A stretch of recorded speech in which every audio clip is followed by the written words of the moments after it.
What really happened with your host, Mike Rivero. The history the government hopes you never learn. Here is your host, Michael Rivero. And aloha, America. Welcome to our show today. It is Thursday, January 24th, 2019. Sure happy it's Thursday. Sure happy it's Thursday. Sure happy it's Thursday. We have got a lot of stuff to talk about today. There's a lot going on. And the phone lines are open, 800-313-9443. Sam is in our control room, twiddling the dials, keeping us out of trouble, ready to answer the phone when you call on in. And I want to start with Venezuela because that's obviously the new flashpoint going on. And this is very obviously another coup d'etat. And you know what's really ironic? This Juan Guaido basically anointed himself as president. And the United States government is supporting him, saying it's an exercise in democracy, which it isn't. He's not elected. You know, they're trying to get Maduro out of there. But Maduro's position is very, very strong. The military is on his side. Most of the government is on his side. And so it looks like this could come to violence. And it could get very, very ugly very, very quickly here. Now, as you know, Maduro broke off all diplomatic relations with the United States following the statement by Mike Pence saying that Juan Guaido was the legitimate president and that Maduro should go. And he gave the U.S. diplomats 72 hours to get out of Venezuela. The U.S. is refusing to withdraw their diplomats from Venezuela and says they will take appropriate actions if they are harmed. And I got to tell you, this one made the hair stand up on the back of my neck. Okay, because the U.S. government may be setting those diplomats and their families up to be the sacrificial lambs in a false flag attack that would justify U.S. military intervention in Venezuela. Because absent since intervention, it doesn't look like this coup is going to be any more successful than the one that was organized against Hugo Chavez. But everybody's out there rattling their sabers here, and Pompeo came on out and said the United States does not believe President Nicolas Maduro has the legal authority to break Venezuela's diplomatic ties with Washington. So, yeah, they're making targets out of these people, out of the diplomats and their families here. Meanwhile, Venezuela has ordered the closing of all embassies and consulates in the United States and the return of all diplomatic personnel to Venezuela. Now, Canada, Brazil, Peru, and Colombia have all issued statements saying they recognize Juan Guaido as the Venezuelan president. Venezuela has issued a statement that they recognize Hillary Clinton as the president of the United States. And no, they didn't, but I mean, that's just how absurd this whole situation is. And it's amazing to hear all this talk about democracy. Maduro won the election. And of course, everybody's out there screaming, oh, the election was rigged. The election was rigged. No proof, of course. And let me ask you a question. If the election was rigged, why did the opposition party win control of the Venezuelan legislature? Again, look for what should be there and isn't. Now, Iran, Turkey, and Russia are warning the United States against meddling in the domestic affairs of Venezuela, which is clearly what the United States is doing. For all the, ballyhooing we've been hearing about foreign meddling in our domestic politics, no country has the right to meddle in U.S. politics except Israel, of course. But the U.S. has a long history of meddling in other countries all over the world. Iran in 1953, Chile in 1973 are two that leap to the top of memory at this particular point here. So Iran, Turkey, and Russia are saying no. You've got this U.S.-backed opposition leader has simply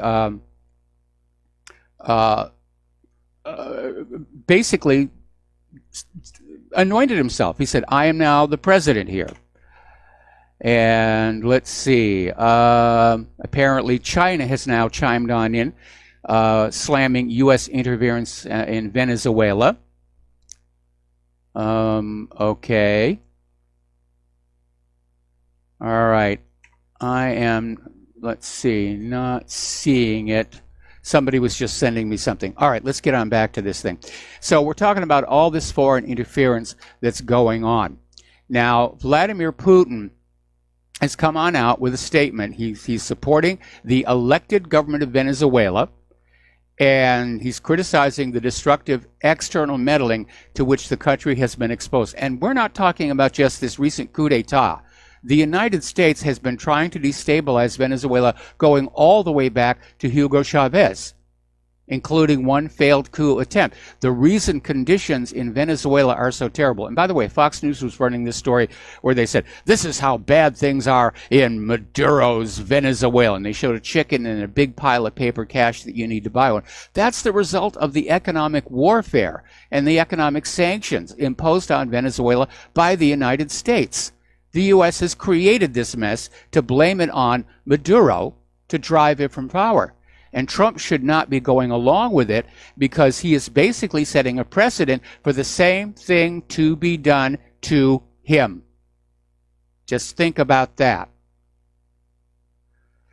We're going to do a shout out now to our on-air affiliates who are just now rejoining our network here. So Putin is out there saying that U.S. interference violates international law, and it does. And Russia is warning the United States against military interference in Venezuela's affairs. Of course, the United States isn't going to listen. They have lusted for Venezuela. They have coveted Venezuela. They want control of that oil. They're very angry that Venezuela sells their oil for currencies other than the U.S. dollar. And that cannot be allowed to stand. We're going to drag this world back to the Cold War and Bretton Woods, whether they want it or not. And again, some of the hypocrisy is absolutely stunning. Over in France, Emmanuel Macron is hailing the protests in the streets of Caracas as a restoration of democracy. Funny, he doesn't say the same thing about the Yellow Vest protest in Paris.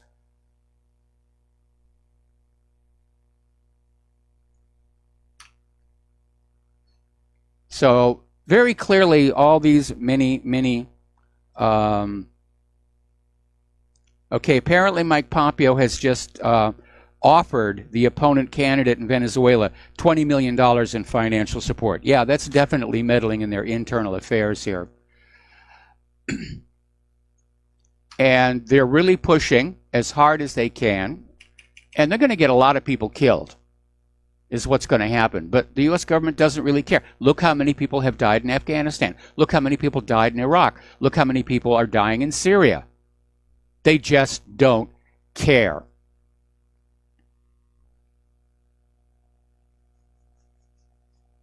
Anyway, so we have a new flashpoint to worry about, one that could kick off a war between the great powers.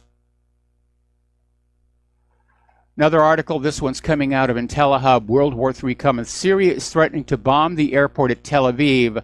Iran is pledging to wipe Israel off the map. I wish Iran would tamp down the rhetoric, but on the other hand, they've been listening to Israel's nonsense for 30 years. I mean, Israel has been saying Iran is just weeks away from a nuclear weapon for 30 years, and of course, it never happened. And it turned out that the inspections related to the P5+1 deal showed that Iran was not, in fact, trying to build a nuclear weapon. They were building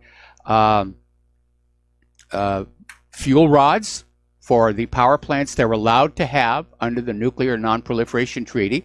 They're engaged in the process of making medical isotopes and other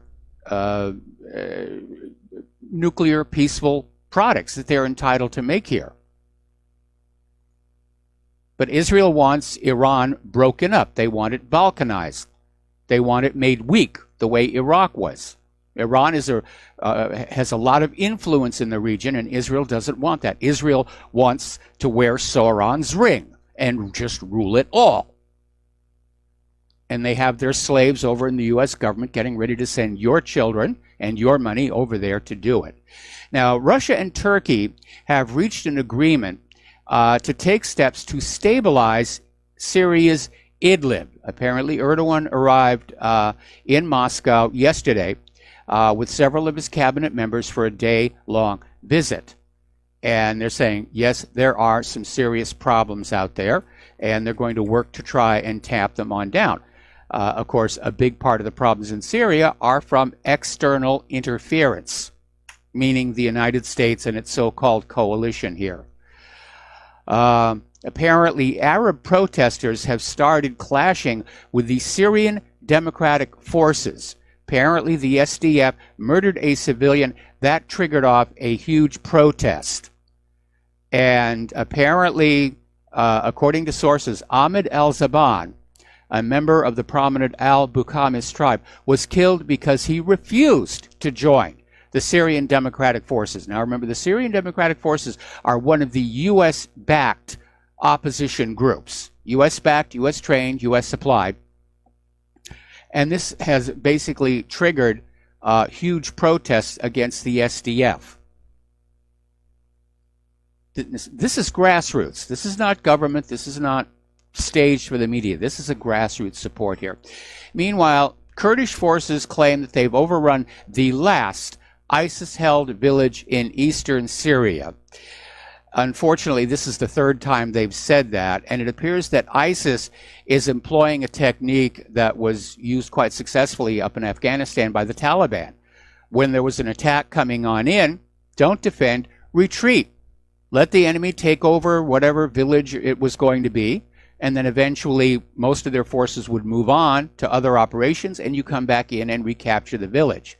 And this, of course, makes it very, very difficult to see just how long all of this is going to continue. Now, as you've probably already heard, Russia has informed Israel no more arbitrary airstrikes in Syria. And, of course, Israel is out there saying, well, we're responding to a rocket that was fired from Syria into the Golan. And what they leave out, of course, is that the rocket fired into the Golan was itself a response to Israeli attacks over by Damascus. It's just going back and forth. And Foreign Ministry spokeswoman Maria Zakharova is out there saying, we should never allow Syria, which has suffered years of armed conflict, to be turned into an arena where geopolitical scores are settled. In other words, she's saying, if we're not careful, this will become the next Vietnam, where the war isn't really about the country and its people. It's just a place where the great powers can, take little pot shots at each other. Now, President Rivlin, Israel's President Rivlin, has told his French counterpart that Israel could be forced to strike the Hezbollah rocket-building operations in the heart of Beirut. They're talking about going on in and bombing Beirut. And, of course, that would start a war with Lebanon. And every once in a while, Israel likes to start a war with Lebanon. They still want that Litani River. They still want that Litani River. Now, over in the Israeli news, there's been kind of an interesting admission that Iron Dome really isn't working out quite the way they had hoped. And the reason has to do with economics. It's all high-tech and really cool, so to speak. But it's practically useless because it is just too expensive to operate. They're shooting $200,000 interceptor missiles to hit a $100 homemade rocket. And so the Israeli army has decided against deploying the Iron Dome in Sderot, and the available systems will only be deployed during war. Of course, I'm sure from Netanyahu's point of view is, so what if Iron Dome costs $200,000 a shot? We get the Americans to pay for it. That's what they're for, after all. Down in Florida, they're jumping on the bandwagon. They're getting ready to pass a bill that would label criticism of Israel in Florida schools as anti-Semitic. And again, this is an attack on the First Amendment right to freedom of speech. They're trying to equate criticism of the actions of the government of Israel with anti-Semitism, which is like trying to say that criticism of the Nazis is hatred of the German people. I mean, that's how absurd and nonsensical this is. But Israel's lock on our politicians is so strong.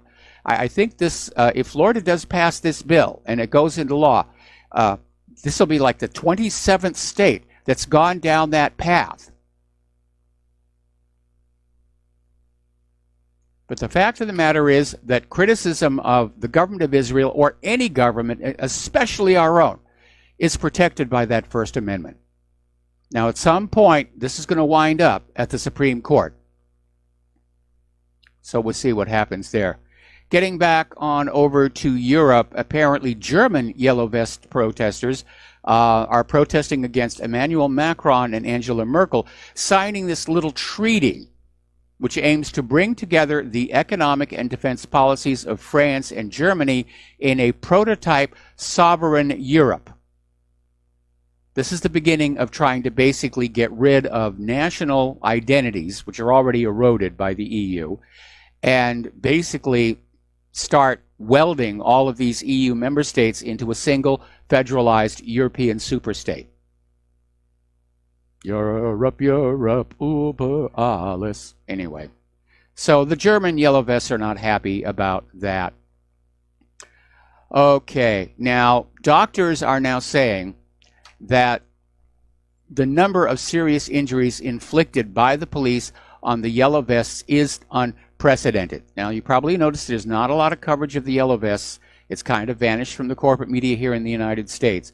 But apparently the French forces are starting to use some very serious weapons. It's no longer just water cannons and tear gas. Apparently they're using something called a flashball shot. And this has led to some serious injuries, including at least 4 protesters, 2 of them women, losing an eye and suffering facial disfigurement. Now, Marianne Maréchal Le Pen, who's the niece of Marine Le Pen, is comparing the Yellow Vest protesters to supporters of Brexit. And the former French member of parliament spoke to a packed crowd of 500 people at Oxford Union this week and made a 20-minute speech calling for the formation of a new elite who understand the needs of regular people, saying politicians need to reconnect with the people, which sounds good and it's a good idea. The problem is we have seen over the last couple of decades where the politicians and the elites are working as hard as they can to disconnect from regular people. They don't want to be bothered. They just want to go on playing their little political games and grabbing as big a chunk of the world and the wealth as they can. Now, over in Great Britain, there are rumors, it is yet to be confirmed, that the British press has been given what's called a D notice regarding the Yellow Vest protests. And sorry, I was distracted. I'm being fed information from another source here. Now, for those of you who don't understand, in Britain, a D notice is an order issued by the government to the media to not cover a story. They don't have freedom of the press in Great Britain. Of course, we don't have much freedom of the press here either, despite claims to the contrary. But if true, it's basically a media gag order. And again, we're not seeing much about the Yellow Vests here on our America's corporate media. Okay, apparently Mike Pence has just made a statement that there should be a coup in Venezuela. Well, yeah, that's what the U.S. has been trying to do.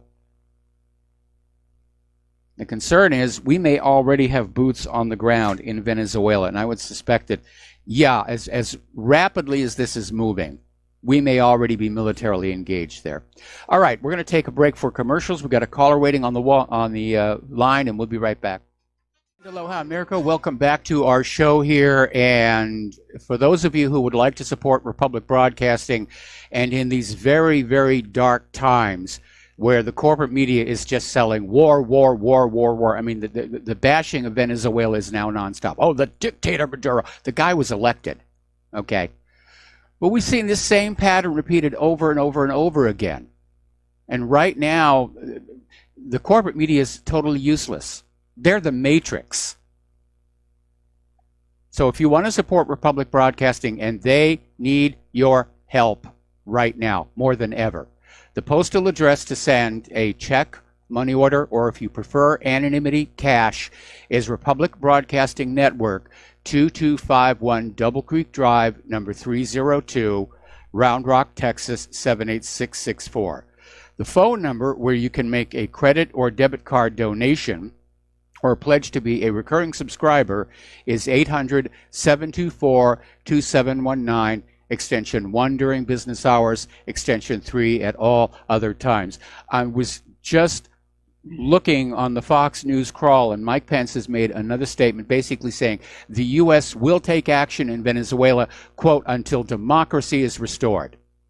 No, until another U.S. puppet ruler is put into power,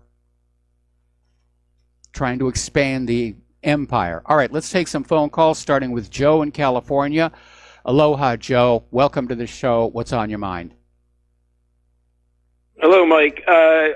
Well, I just want to say that if President Maduro or any of the Venezuelan people are listening to this show, I would like to tell them that all clear and sane American citizens are not on board with this attack on their country. It's just this insane neocon, warmongering class elite scum that are pushing this. So just wanted to get that out. Also, Mike, I don't know if you saw this. It was in Martin Armstrong's blog. The numbers might not be accurate, but he says that the funding for the wall, Trump is asking for $5.2 billion. That might be, I've heard estimates that the wall would cost $20 billion, but whatever the case, $5.2 billion, you that is less than 1 week's interest payment on the debt, which is about $6.5 billion. So the Democrats may claim that it's a case of not having the money. Well, they have the money to make these interest payments to these private central bankers. Mike, last point on ISIS. You had said yesterday, you in fact said ISIS is a tool. We know ISIS is a tool of the CIA, of the deep state. It's their proxy jihadi army meant to destroy Syria and Iran. The point about the attack in Manbij, the suicide attack, that was probably done by ISIS. It was ordered by their masters in Langley, but they want the Americans to stay. You keep saying that they want the Americans to leave. They want the Americans to stay because they need that protection. If the Americans leave, the Russians and the Syrians will wipe them out. Well, you make a valid point here, but I was framing my argument in the context that ISIS is supposed to be the bad guys and the opponents. Now, you and I and the listeners to RBN know what's really going on. But for the wider American population who are still buying or drinking the Kool-Aid from the corporate media, it doesn't make sense for ISIS to be bombing, at a time when Trump says we're going to get out of Syria. In any event, we're not withdrawing from Syria. It looks like the withdrawal from Afghanistan is off. We're not. And the problem with Syria is you have three big issues that converge in Syria. One is you have the Shia crescent, meaning the Iranians and the Iraq, the Shias in Iraq, Syria, and Hezbollah. You have the issue of the Golan, which the Israelis do not want to give up, especially now with the oil reserves being found, and in fact they've already started exploring. And then the third point is what's the third point? Third point is the gas pipeline that the Qataris want to build through Syria and onto Europe. Yes. And the U.S. wants that as well, and to weaken Russia. So they're never going to leave Syria. I feel so bad for Assad. He's a good man. He protects the Christian minority, but he's never going to be safe. They are not going to leave Syria. It's never going to happen. The Zionist Venezuela. I think the Zionist angle is the Venezuelan government is very pro-Palestinian. So that's another reason why they want Venezuela, Maduro taken out. Yeah, and so, we're coming up on a point here where all of these little tiny wars all over the globe are all going to sort of melt together, and we're truly going to be in World War III, and it's going to get really, really ugly. Oh, last point, Mike, if I may say, all I want to say about the Catholic Church hierarchy is nothing but scum. They're globalist scum. the hierarchy, the Vatican. They're pushing for open borders. And as far as the parents of the students in that school in Kentucky, they should demand that the school administration be summarily fired. Okay, well, there's been a development there, and we're going to get to that in a little bit later in the talking points. Thank you, Mike. All right, but there's been a bit of a change. All right, we're coming up here on another commercial break, and we got another caller waiting on the line. So we'll get to that just as soon as we're back from these words from our sponsors. Stay tuned. More is coming. And aloha, America. Welcome back to our show here. And now the former president of Ecuador is getting his moment before the media, basically saying it is impossible to rule out U.S.-backed military action in Venezuela. This thing is moving so fast. And I think the U.S. is putting pedal to the metal because they're concerned that there's going to be opposition among the American people. What? Another war? You haven't finished the ones you've already got, and you want another war. And who's going to pay for it? Of course, we all know who's going to pay for the war. We know who's going to fight it, too. Your kids. It really is out of control. All right, back to the phones here. Andrea in Oklahoma, aloha. Welcome to the show. What's on your mind? Yes, aloha. You had indicated that Florida is passing, or have they passed, that it's a jailable offense if you say anything negative against Israel? Yeah. So they passed it? Well, no, it's under consideration by the legislature, but given the highly Jewish presence in the population down there, it's probably going to pass.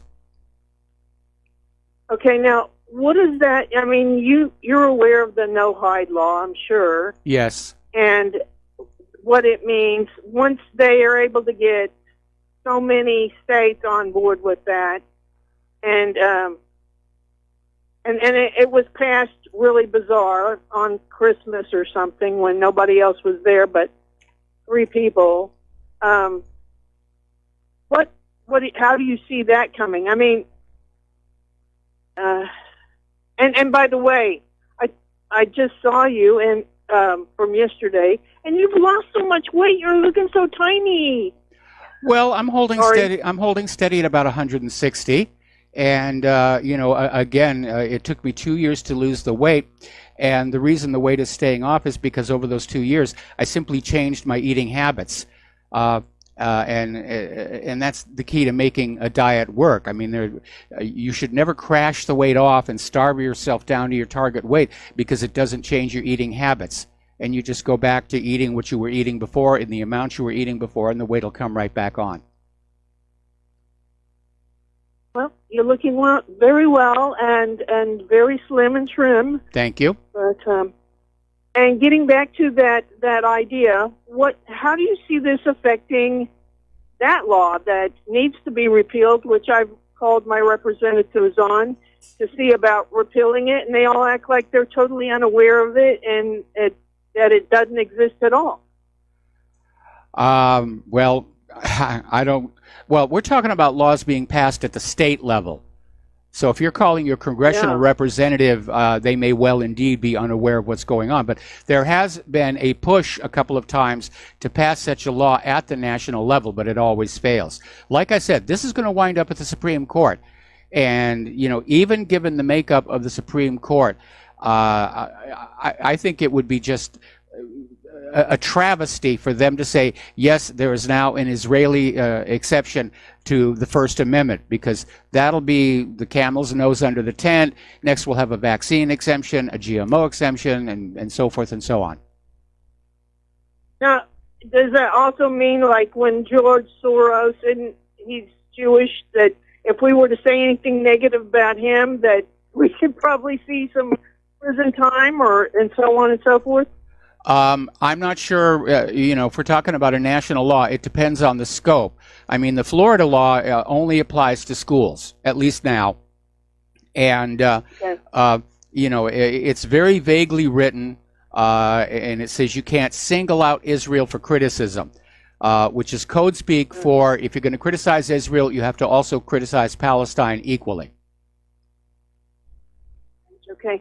All right. Well, thank you for your time, and I appreciate you. All right, thanks an awful lot. We're going to switch over to Dustin in New Jersey. Aloha, Dustin. Welcome to the show. What's on your mind? Mike, I'm going to disappoint some of your listeners. You all kept saying Trump. You said it. I said it. Trump was a disappointment. But come on now. The dude is behind a coup in Venezuela, and he even now, isn't he canceling the State of the Union into the distant future? I mean, he's basically caved in on that. He's postponing the State of the Union until the government shutdown ends. And frankly, on that one, he folded up like a lawn chair.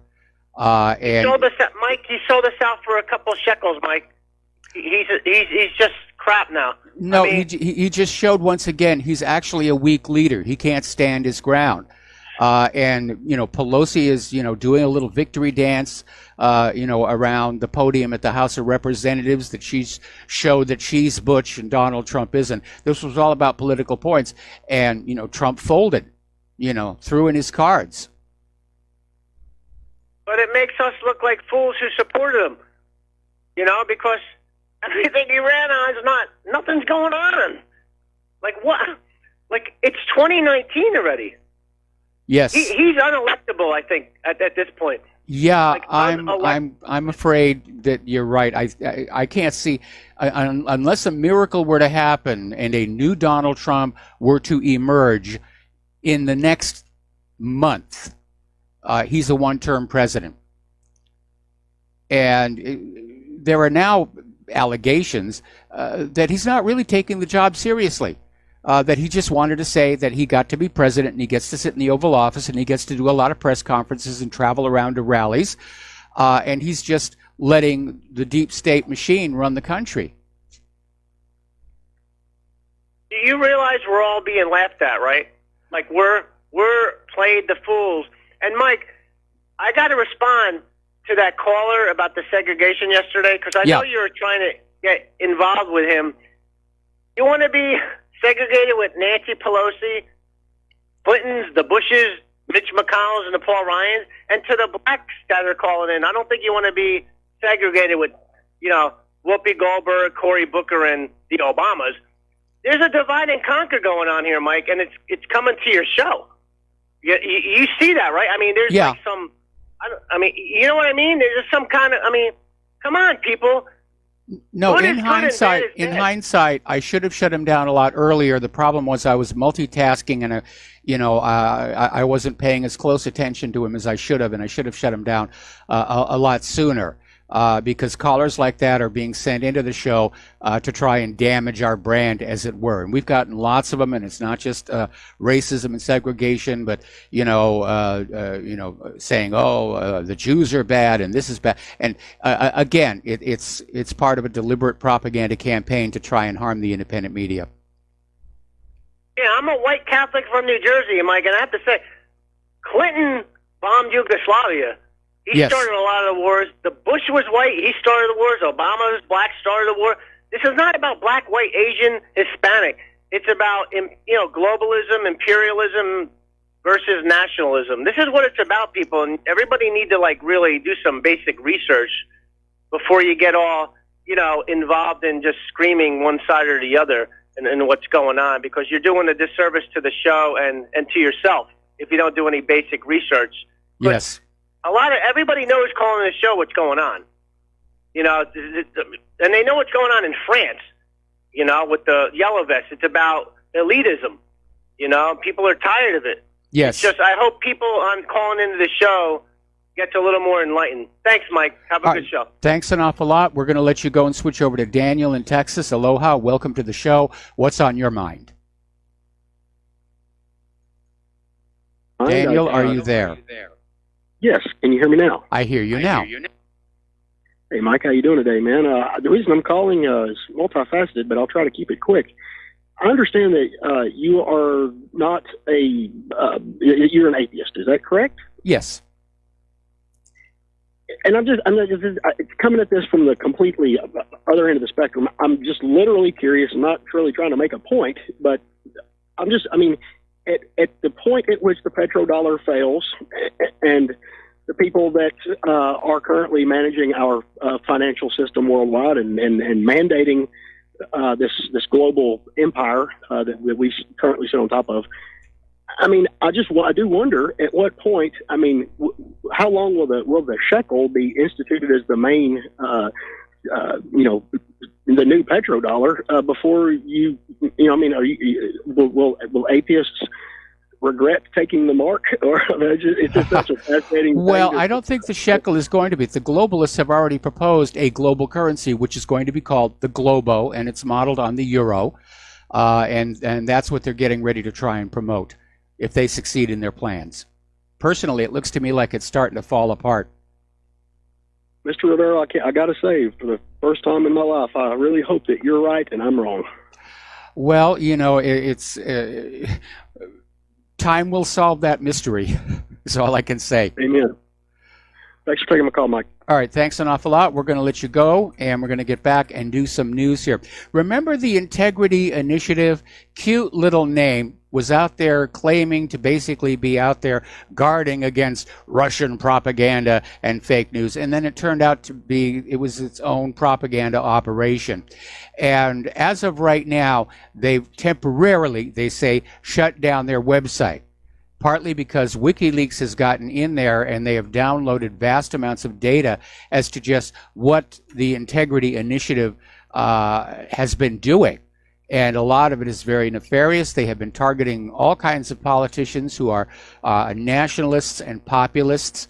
And so they've shut their website down, which, they may be scared.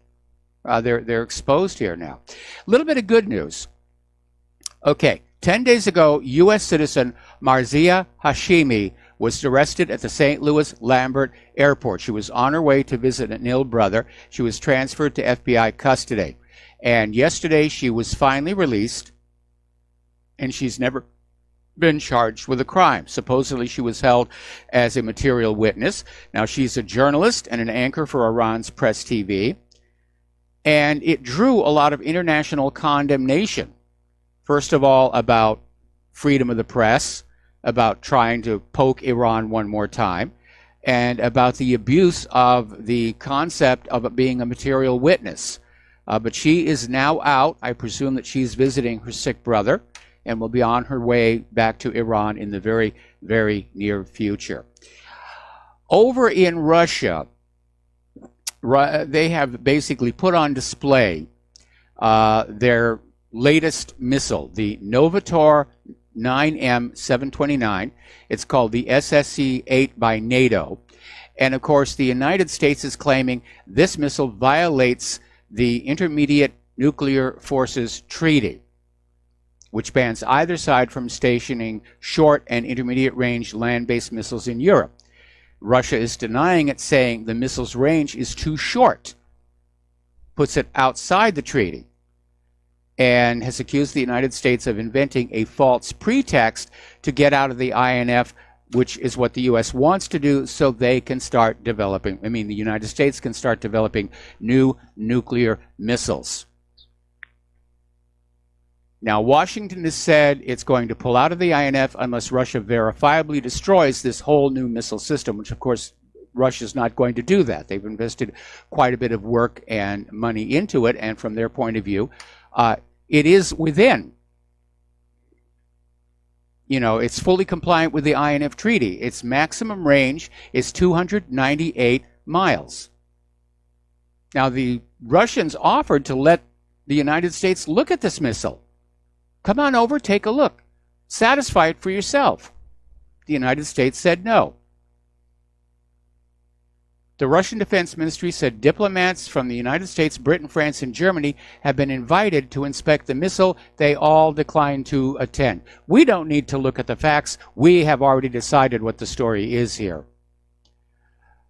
Anyway, Deputy Foreign Minister Sergei Ryabkov told a news briefing that the United States has made it clear through diplomatic channels that its decision to exit the INF is final and is not open to any kind of dialogue. So we're pulling out of the treaty, and the bombs are going to get built again. All right, let's take another phone call here. Joe in Tennessee, aloha. Welcome to the show. What's on your mind?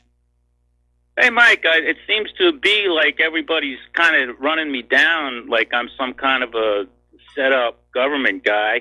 You know, I'm sitting here in the woods in Tennessee. I'm a 9/11 protester. I'm not some kind of deep state mole trying to run your radio show down. So I just wanted you to know that you know, you guys, I think, misunderstood what I was saying yesterday about segregation. I was trying to say is that in white cities in cities like Washington, D.C., white kids from Kentucky are not going to be treated fairly in a liberal state like that, and they ought to just stay in Kentucky and Tennessee, wherever, because just like the whites in South Africa, you're a mark, you're a target. And I'm sorry if people got offended by that, but I don't see why, you know, everybody's kind of like all over me about how wrong I am. Let me just insert a comment. Let me insert a comment. If you had been this calm and reasonable yesterday, we wouldn't be having a problem. But you got into like this real rant about those people, and I think that's what set a lot of folks off. And I misunderstood you because I thought you were talking specifically about those what they call themselves, the black Israeli Hebrews. Israelite, yeah. Yeah, the black Israelites who were harassing those Catholic kids. And a lot of other people thought that you were trying to tarnish the black population in general. So I'm glad you called back in, and I'm glad that you basically clarified what you were saying and did so in a much more reasonable and calm fashion, because calm, reasonable discussion is really what we need right now. There's too many people running around just with this hysterical rhetoric that's blasting everybody. Well, I know, but I mean, it's hard to you know, I'm a Catholic guy. I went to Catholic school, you know, and I see them demonizing a bunch of school kids. It's hard not to get passionate and angry about it. So, you know, I don't understand, like, I understand people that are calm and all that, but there comes a time when you got to get angry, and maybe if people took it the wrong way, I apologize for that.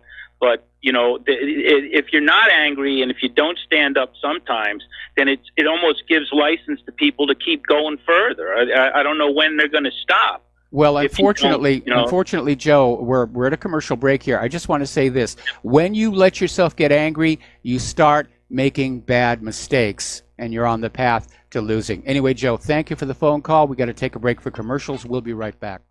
Aloha, America. Welcome back to the show. And we're going to close the phone lines for a little while because I got a lot of news that I really need to get to. We'll probably open up the phone lines again in hour number 3 and let you call on in with your opinions. But I really want to get through some of this important stuff here. Anyway, China is basically defending Russia. They're responding to the publication of the new U.S. National Intelligence Strategy, in which China and Russia are referred to as adversary countries against the United States. Oh, goody, we got the Cold War back. And basically, the Chinese Foreign Ministry spokeswoman Hua Chunying has said, we've taken note of the wording that the United States mentioned in the updated version of the U.S. National Intelligence Strategy, which has just been published in the United States. The United States has issued a series of reports which present unfounded accusations against Russia and China. What, you mean the United States government would lie? Oh, say it is not so.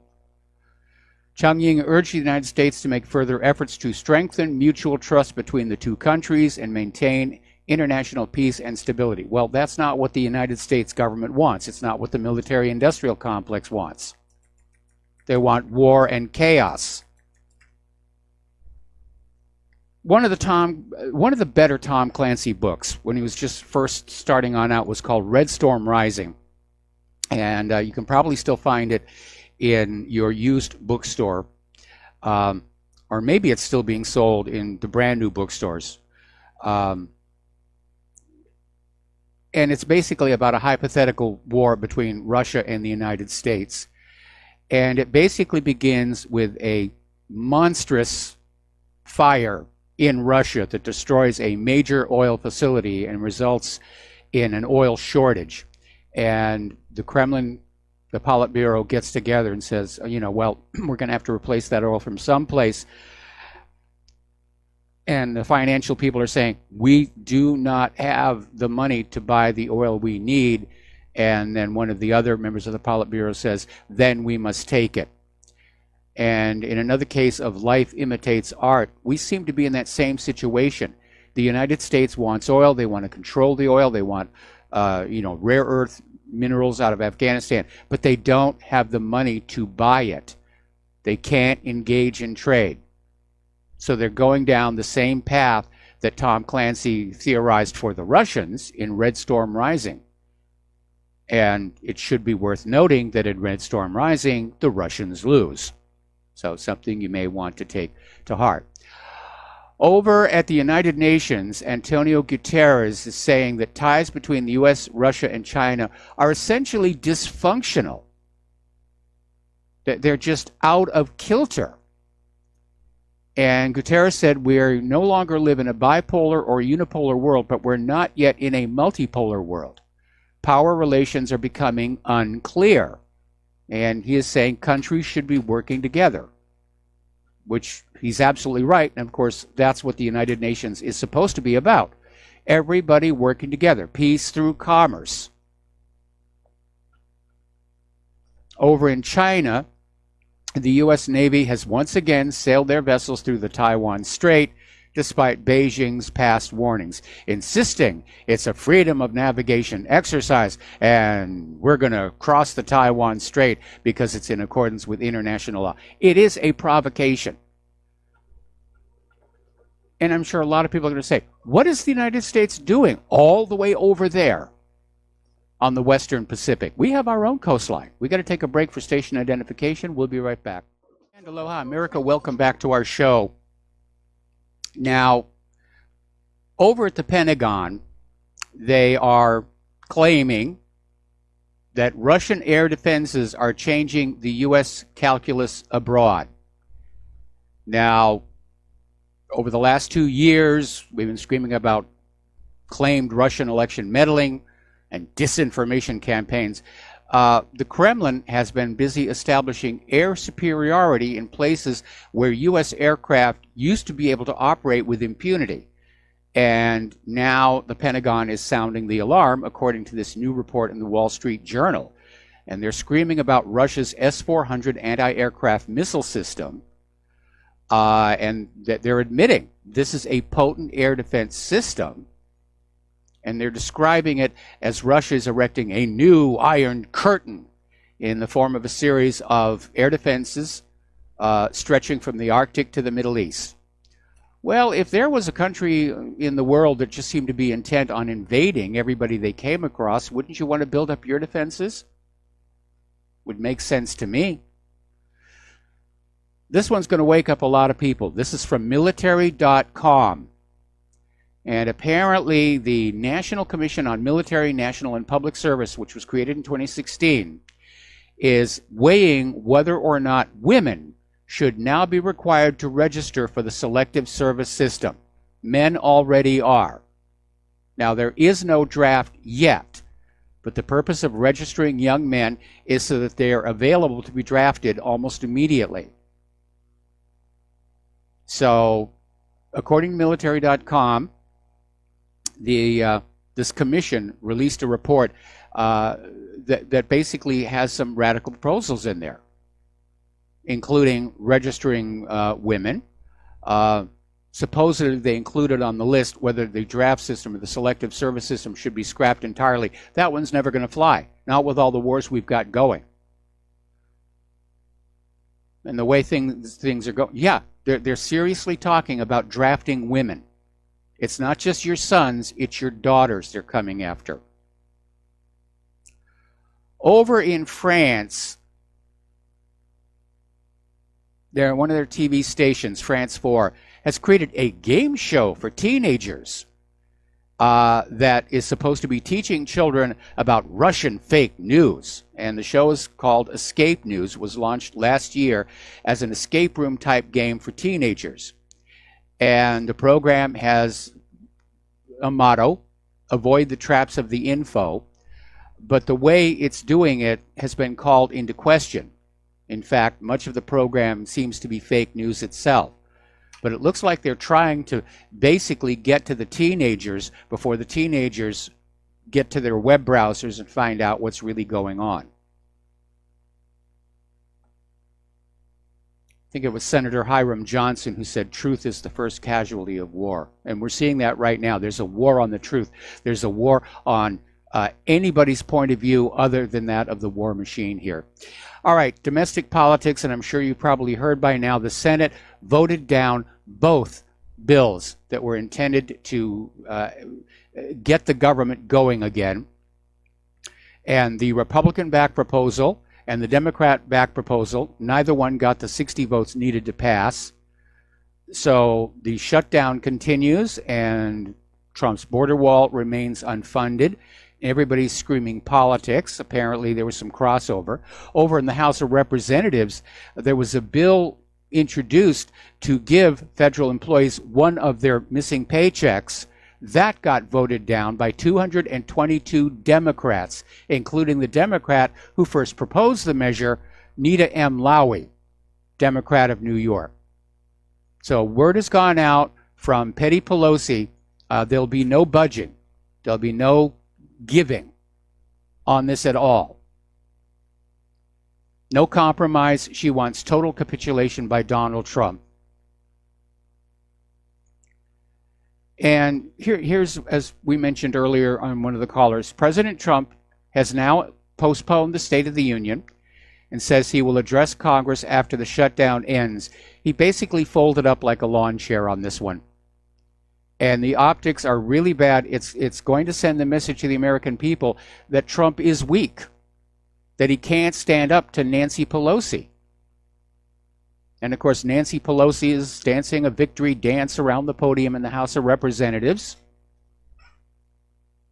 This was all about political points. Trump should have just given the speech on the correct day from the Oval Office. And I'm sorely disappointed. He just keeps surrendering on everything. Syria pullout, State of the Union speech. I'm glad he's still standing firm on that wall. But we're getting into this irresistible force and the immovable object between Trump and Pelosi. And Trump, based on his track record, I'm beginning to be very worried that he might cave. All right. We're going to do a shout out to our on-air affiliates who are just now rejoining our network. Meanwhile, Nancy Pelosi is already starting to load up various House committees, and she has loaded up the House Oversight Committee with some of the most radical Democrats possible, including Alexandria Ocasio-Cortez and Rashida Tlaib, and basically she's sicking them on Trump. This House Oversight Committee, it provides a platform for these Democrats to basically start investigating everything about the Trump administration. Some of the other people who've been named to that committee is Representative Ayanna Pressley of Massachusetts and Representative Ro Khanna of California. And all they're going to be thinking about is, we've got to go after Trump, we've got to go after Trump, we've got to go after Trump. Meanwhile, there is a group of moderate Democrats that are trying to push for Nancy Pelosi to cut some kind of a deal with President Trump to end the government shutdown. And they're saying it's time for a bipartisan solution on this. And Pelosi's going to stand firm. I'm making that prediction right now. She's not interested even what her own party, her own representation in Congress. She's out for blood. She wants Trump's head on a spike on this issue. Meanwhile, Congressman Colin Peterson is breaking with his colleagues, urging them to give Trump the money for the border wall. Now, he's a Democrat from Minnesota, and he's saying he'd give the president the entire amount he's seeking. But here's the ringer. He added stipulations to ensure it goes to its intended purpose. He says he wants to basically guarantee the wall gets put where it needs to be. And he says, we're going to build that wall anyway at some point. Let's let it go for now. And again, it's not a full wall. It's just a short section of the wall, and it's really not going to stop the illegal immigrants who will simply be driven by the human smugglers down to where the wall ends, and they'll walk over, or they'll climb over. There's a video that surfaced of something like 100 illegal immigrants entering the United States because the people smuggler who brought them up to the fence had ladders. Just put a ladder, put it on the other side, put a mattress on the concertina wire, and they just scrambled on over. Ultimately, the wall is not going to work. Trump needs to enforce Title VIII. All of these people who are employing or housing or transporting these illegal immigrants, they're in violation of Title VIII, and they should be arrested and prosecuted, especially all of these mayors and governors of sanctuary cities. And these provisions of Title VIII carry serious jail time. We've got to cut off the lure of the free stuff. More about that later on after the economic news here, because there's some developments there as well.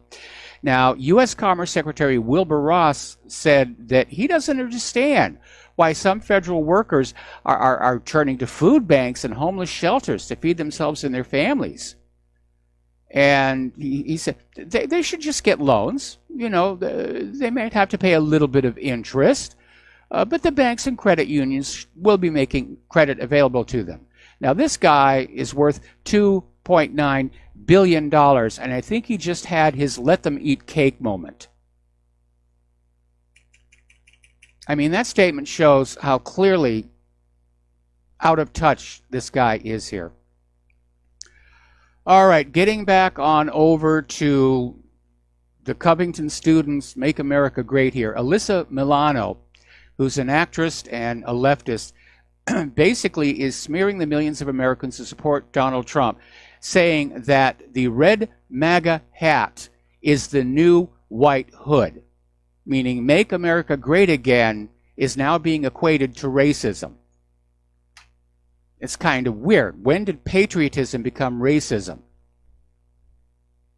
But that's what she's out there pushing. That was her response to the incident at the Lincoln Memorial here. Over at CNN, one of their commentators, Angela Rye, saying that she was triggered seeing the high school junior Nick Sandmann wearing a MAGA hat because it's as maddening and frustrating and triggering for me to look as a KKK hood. All right, well, Angela, don't look. Problem solved.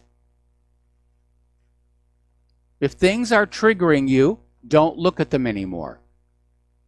But no, what she's trying to do is sell the idea that we are supposed to be triggered by the MAGA hat. We're supposed to find it offensive. No, I don't.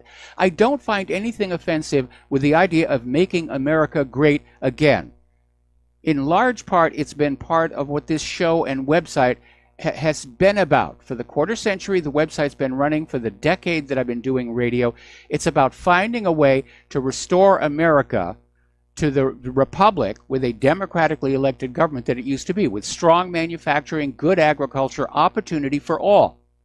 What is wrong with that? Why is that all of a sudden racist? And by the way, as a footnote, Angela, back in 1991, Bill Clinton was saying, "Make America Great Again." How soon they forget here. And I'm not the only one saying this. Over at Health and Money News, they've got an article saying patriotism has become racism. And if you question anything coming out of the left wing, the knee-jerk response, oh, you're a racist. You think we need a wall on the border with Mexico? Well, you must be a racist. You say that Al Sharpton is a tax-evading demagogue? Then you're a racist. In fact, you can't criticize anybody who's black no matter what they do because it's obviously racism. Now they're trying to claim that anybody who supports President Trump is racist. Or anybody promoting traditional American values. Oh, you're a bunch of racists here. And it ignores the fact that a lot of patriotic black people are also wearing Make America Great hats. The left considers these black supporters of Donald Trump to be Uncle Toms or traitors to the left-wing strategy. Okay. The other thing that you're always hearing from leftists is this phrase, you know, that's not who we are. you know, when we talk about the border wall, that's not who we are. We're a nation of open border. No, we are not. We are a nation of laws like Title VIII. And America had values before this whole PC leftist situation came along. And these leftists are not speaking for our American values. They're trying to impose new ones. They're trying to suppress America as it used to be and replace it with something that they think is a liberal utopia. But I'm old enough to remember when America really was great. You know, we believed in working for what we got and getting what we work for. We believed in fair treatment for everybody. We believed in justice without the prefix social. And we believe people should be allowed to pursue their happiness as long as they don't hurt others in the process. We believe that most people could and should decide what kind of light bulb, what kind of toilet, and how big a serving of soda they want without the government forcing a designated decision down everybody's throat. That's the America that we used to live in. That was an America where we really did have a lot of freedom. And the liberals who are still buying into that nonsense from Margaret Mead and her book Coming of Age in Samoa are intent that the government control every single aspect of your life in the belief that it will turn you into a happy person. And by the way, when you look at the liberals today, how many of them actually look happy and contented to you? They're always frothing at the mouth. They've got wild eyes. They're angry. They're spoiling for a fight. Doesn't look like liberalism's working for them. Anyway, over at Davos, John Kerry actually called for President Trump to resign. And this was basically speaking from the stage. And Kerry said the president doesn't take his position seriously and he should resign. So, yeah, they're after him. And again, every time Trump caves in on something, whether it's the Syria withdrawal or the State of the Union, it actually supports Kerry's point of view. He's not serious about the job. He just wanted it as a fashion accessory. And I'm sorry, I supported him in 2016. I worked very, very hard to support him in 2016, mostly to keep Hillary Clinton out of that White House. But I'm very disappointed in him now. And the only way I would support him in 2020 is if Hillary ran again. And I'm going to be very upfront and honest about that. Meanwhile, attorney Robert Barnes, who's out there in Los Angeles, is basically threatening to sue the New York Times on behalf of the Covington Catholic kids. And he wants to sue for the obvious libel. Now, there is a little bit of an uphill battle on that, and it's something called absence of malice. Because in order to seek damages from the New York Times, they would have to prove that the New York Times intended to mislead their readers. And that's going to be a real, real trick. The New York Times defense is going to be, we screwed up. We messed up. There's no question about it. We should have waited for all the facts to come on out, but we didn't mean any harm. The Hillary defense. So Nathan Phillips is out there. And by the way, the corporate media is still pushing the original story in a lot of places. Only a few media outlets have backed off and said, yeah, we messed up. It wasn't what we said it was. But they're giving Nathan Phillips microphones and cameras. They're still putting him out there, and he's out there, you know. There was this huge video where Phillips is saying that he forgives this Covington student. Then he launches into a tirade of something like 15 different things that this student did, that Sandman did. But I forgive him. He's trying to play, you know, high ground here. But Chief Running Mouth is still pushing his agenda here. And the problem is he keeps changing his story, keeps getting it wrong. The original story with that carefully edited clip was that the Covington students had basically surrounded Nathan Phillips to prevent him from leaving the area. And of course, the unedited tape shows it's exactly the opposite. The kids were just standing there waiting for a bus, and Phillips came on up to them. So Phillips has changed his story, saying that, well, he was going to play the role of peacemaker. He was trying to get between the students and the black individuals who, he says, the students were attacking the black kids, the black Israelite Hebrews, whatever they call themselves here. Now, the corporate media has tried to hedge their bets because, as you know, there was a big stink over Nathan Phillips claiming to be a Vietnam veteran. And so now the media is saying, well, he was a Vietnam time veteran. That's what he meant, that he was, served in the Marines while Vietnam was happening, even though he didn't go. He was a refrigerator mechanic. But another videotape has surfaced of Nathan Phillips claiming to be a Vietnam veteran, not a Vietnam Times veteran. In fact, there's a video where he says, when I come home, those times I got spit on and called baby killer. The man lies like a drug. We'll be right back after these few words. Aloha, America. Welcome back to our show here. So who are these black Hebrew Israelites that basically provoked this whole Lincoln Memorial brouhaha? And apparently, CBC did an interview with an expert on the black Hebrew Israelites, John Jackson. And he basically revealed what their mindset is. Now, there's no central structure to this church. There's a lot of different groups of BHI. But he says their ultimate goal is to bring about a race war that will cleanse the planet and bring Jesus back. They say we're doing all this stuff, we're being as provocative as we are on the street corner because we're really trying to foment the kind of ultimate clash between good and evil, between God's chosen people and the darned and the imposters, so that we can bring about the second coming and a new world. Now, a central core belief of the black Hebrew Israelites, and the reason for the name is they're convinced they are the actual descendants of the biblical Hebrews. And that when Jesus comes on back following the race war, that he's going to be extra nice to them. Over at CNN, one of their commentators, Powers, is trying to play victim again. Says she's removing the Twitter app from her phone after she was harassed for criticizing the Covington students. Well, again, if you went with the wrong story, which CNN did, you're due some criticism here. But basically, the lesson that we take away from all of this is this turned into a witch hunt.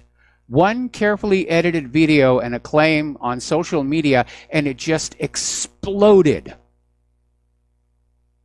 And it revealed a very dark underbelly of the current American culture.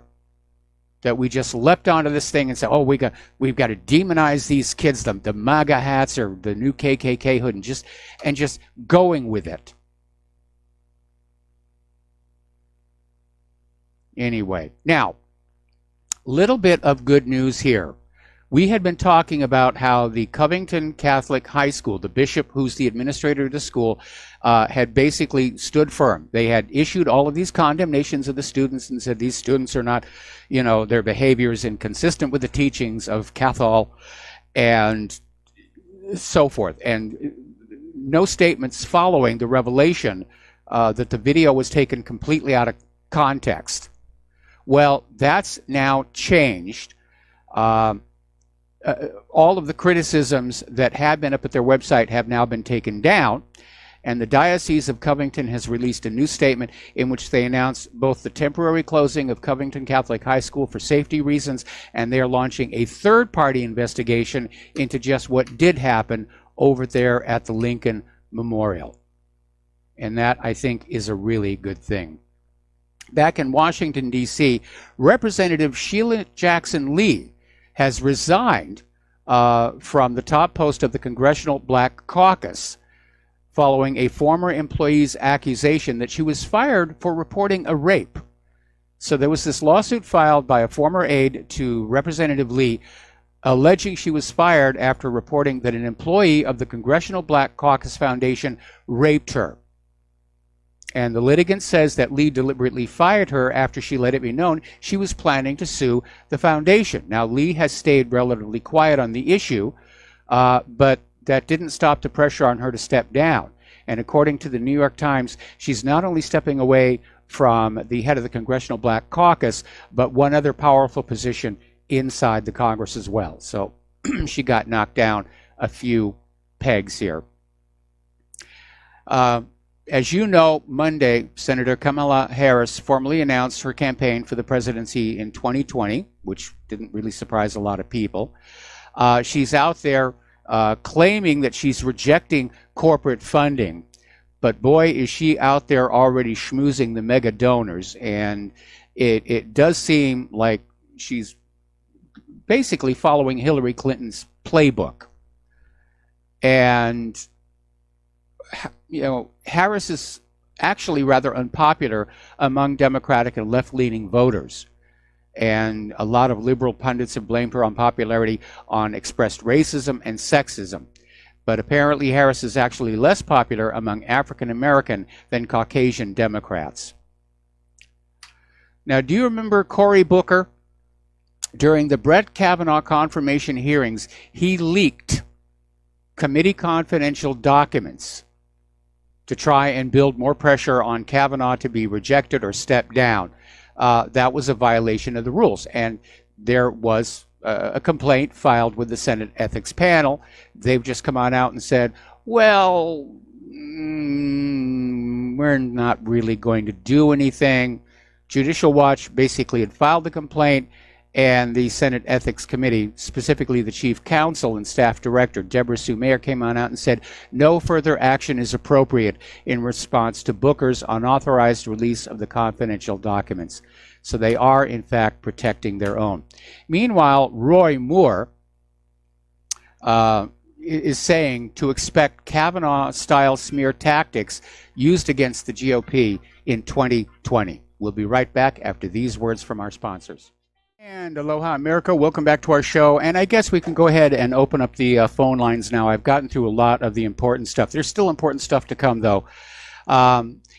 Remember Michael Cohen, Trump's former personal lawyer and fixer, who's turned on Trump, and he was scheduled to appear before the House Oversight Committee, which has now, of course, been repopulated with people like Alexandria Ocasio-Cortez. He has now announced he's indefinitely postponing his congressional testimony, according to his lawyer. Cohen was set to appear before the House committee on February 7th at the invitation of Representative Elijah Cummings and the chairman of the committee, but according to the New York Times, has backed out, supposedly because of ongoing threats against his family. This, again, according to his lawyer, Lanny Davis. And Davis cited Trump's verbal attacks on Mr. Cohen on some and some of his relatives. Now, I think what is really going on here is this is the fallout from that embarrassing BuzzFeed story. Now, if you remember, BuzzFeed came out with this bombshell story that Michael Cohen had testified before Robert Mueller's investigation that Trump ordered him to lie to Congress. And that story just blew up in everybody's face. And it may be that Cohen doesn't want to have to talk about what really happened, but he's going to have to anyway, because the Oversight Committee has now issued a subpoena compelling him to show up. Okay. As you know, out in Los Angeles, there's a major teachers' strike. Last April, there was a teachers' strike in Oklahoma, and it looks like their legislature is getting ready to pass a whole bunch of bills aimed to punish and limit future walkouts by the teachers. And of course, if they get away with that, it'll be against various other groups. And again, it is an affront to the First Amendment here. Okay, we have a caller on the line, Mo in Florida. Aloha. Welcome to the show. What's on your mind? Hi, Mike. Are you there? Yeah.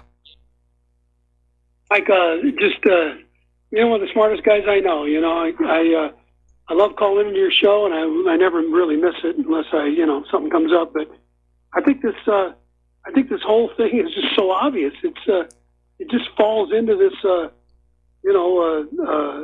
Alinsky's 13 tried and true rules for creating, for radicals. And they just got everybody fighting against everybody. And it's just, it's so obvious to me. You got blacks against whites. Well, that's an old one. Yes. But, they even got men against women and, 5,000 different genders. And it's amazing at how this thing works. And, this is another thing that I know you've talked about before. Not the people of Israel, but the Zionist control freaks that run that country. They got if you're fighting amongst yourselves, there's no way you can unify and even identify a problem. You know what I'm saying? They got us doing exactly what they want. It's so obvious. Am I wrong? Well, again, a lot of people are looking at what's going on in our country today and say, what is all this stuff? Like, anybody can use anybody else's restroom, gender fluidity. That I'm still sick about that story about this couple that is going to send their 5-year-old for gender reassignment surgery. I mean, that just makes me sick. And it's the kind of decadence that signals the dissolution of a society.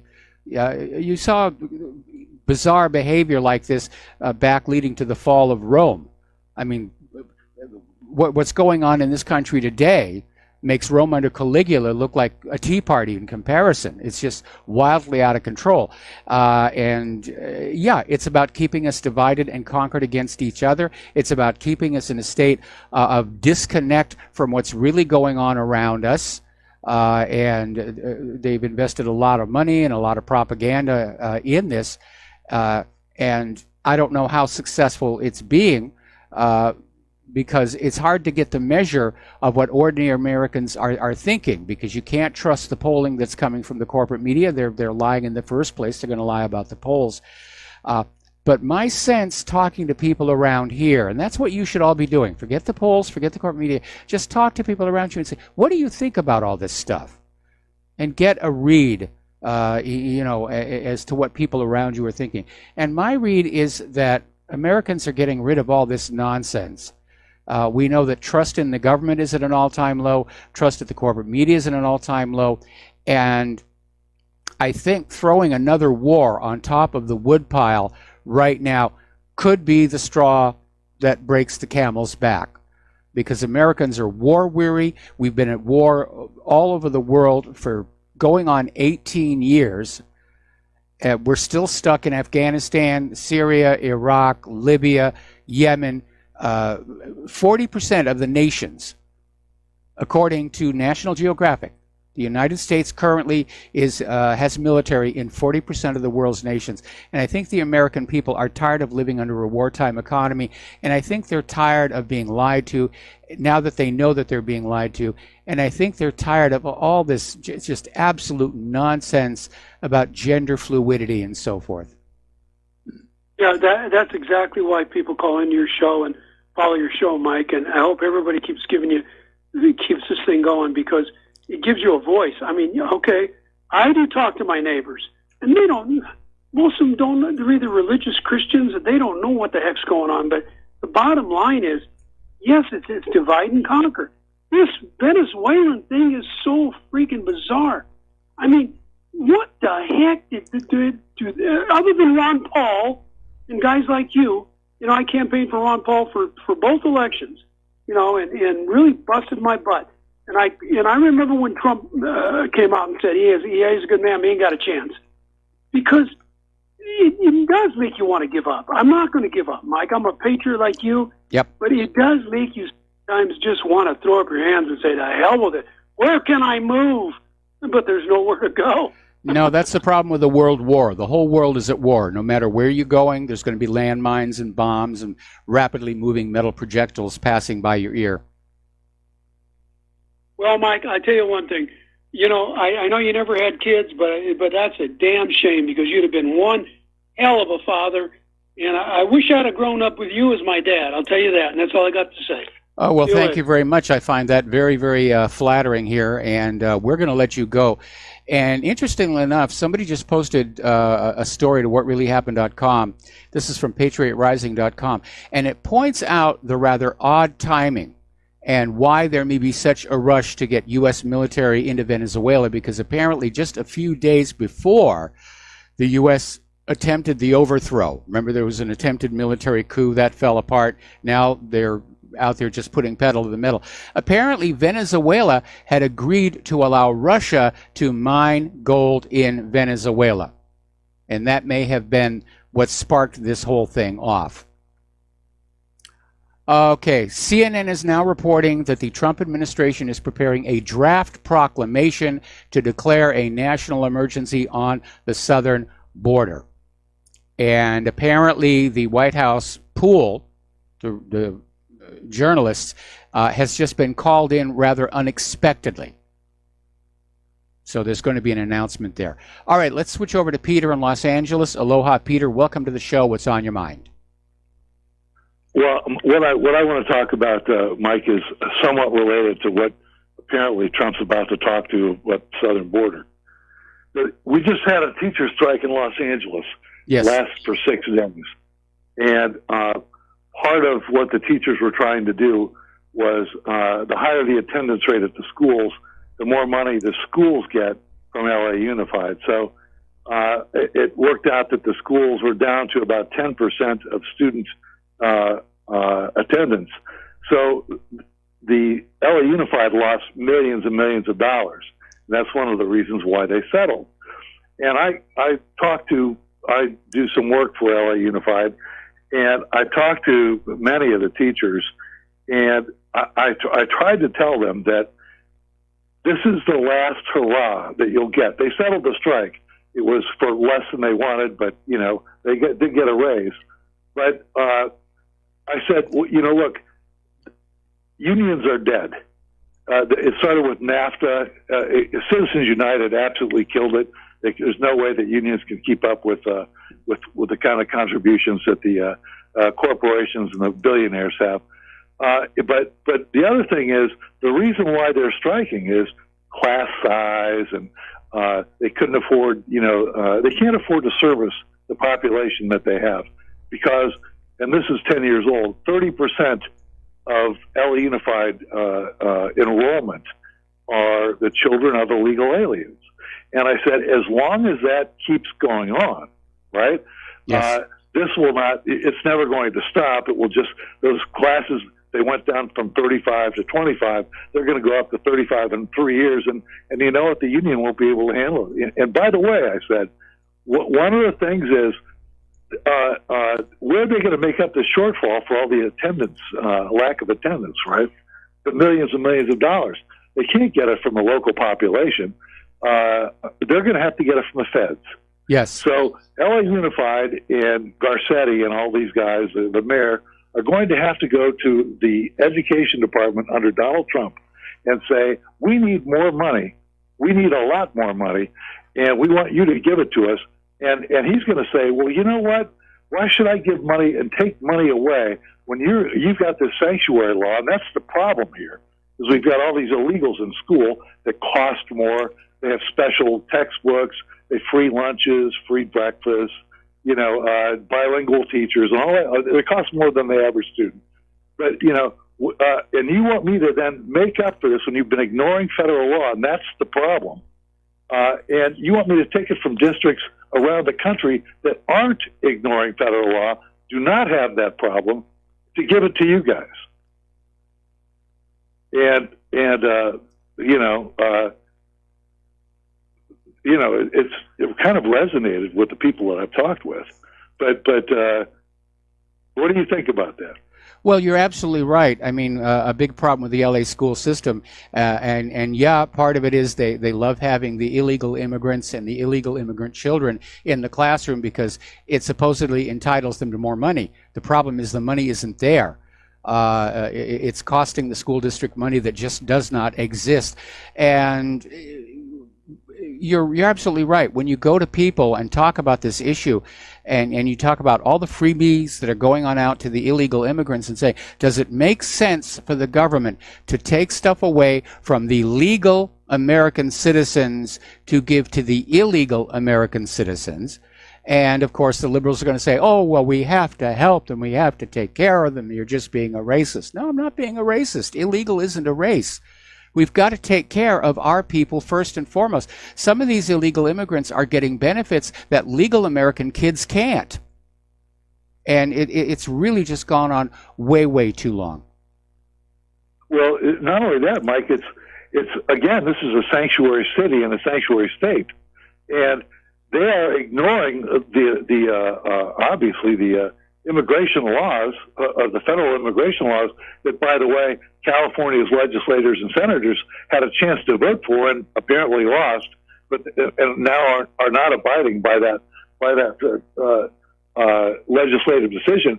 But they're, in doing so, they're going to be robbing other districts and states and cities that aren't sanctuary cities in order to make up for this educational shortfall. So, yeah, I mean, it's again, this open borders is costing our entire nation at all levels: social services, education, medical. The fact of the matter is that the U.S. government is spending more for the medical care for these illegal immigrant women to pop out their anchor babies than it would cost to build that wall. This is a completely messed up policy. Yeah, something like County USC in downtown Los Angeles has more births in it than all the other hospitals in LA County. Yeah, and it's because that's where they all come to drop their anchor babies, and more births than all the other hospitals put together. So it's really ridiculous, and we won't have a country. It'll be interesting to see what Trump says on this. Did they say he was declaring an emergency?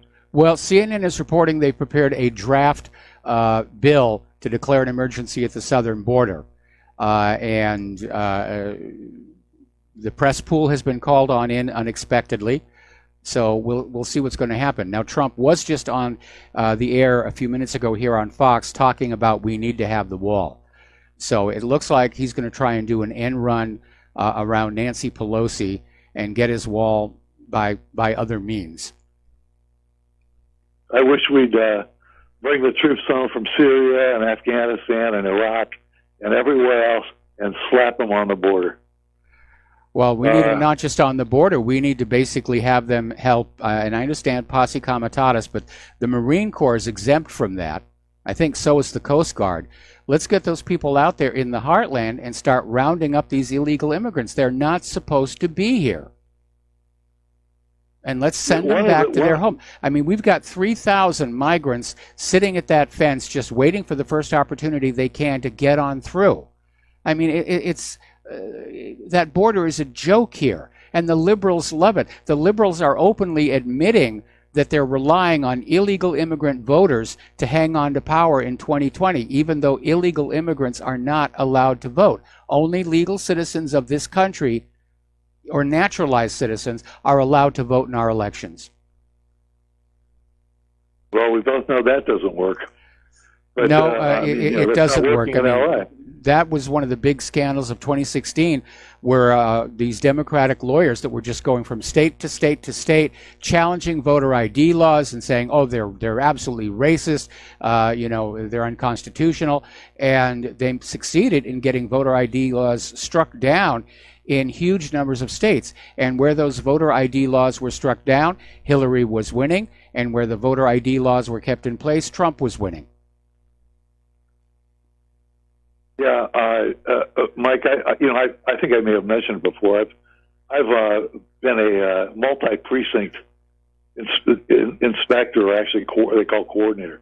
Yeah. Here for a couple of presidential elections, and this is a state where it is illegal. It's actually illegal to ask somebody for ID.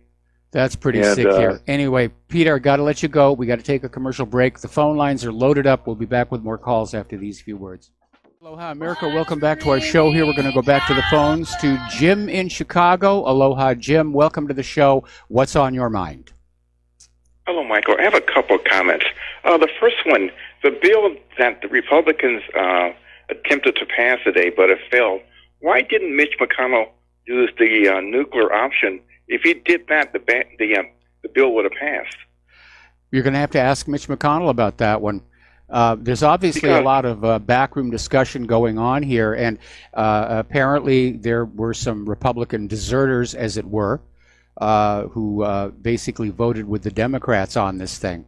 So, again, without being privy to some of what's being talked about in the halls of the Capitol building, it's kind of hard to figure out what the motivations are. Mitch McConnell could have exercised that. He may have felt that the Democrats would say, you're cheating, you're cheating, you're cheating. Well, and the final thing, this is something I don't understand. Since these workers are going to get their money back, why don't you just pay them now? Well, technically, the money isn't there. I mean, this government goes through this charade every couple of years, where they're trying to hold to a debt ceiling and they need a new spending bill. But I think they're basically trying to make the American people sympathize with those furloughed federal workers. That's going to be a tough sell, I think, for most people, to try and put more pressure on Donald Trump. But I think the pressure is actually that it's time to close that border and stop this influx of the illegal immigrants who are bringing drugs, crime, human trafficking, contagious diseases into our country without any restraint whatsoever. Right, I would agree with you.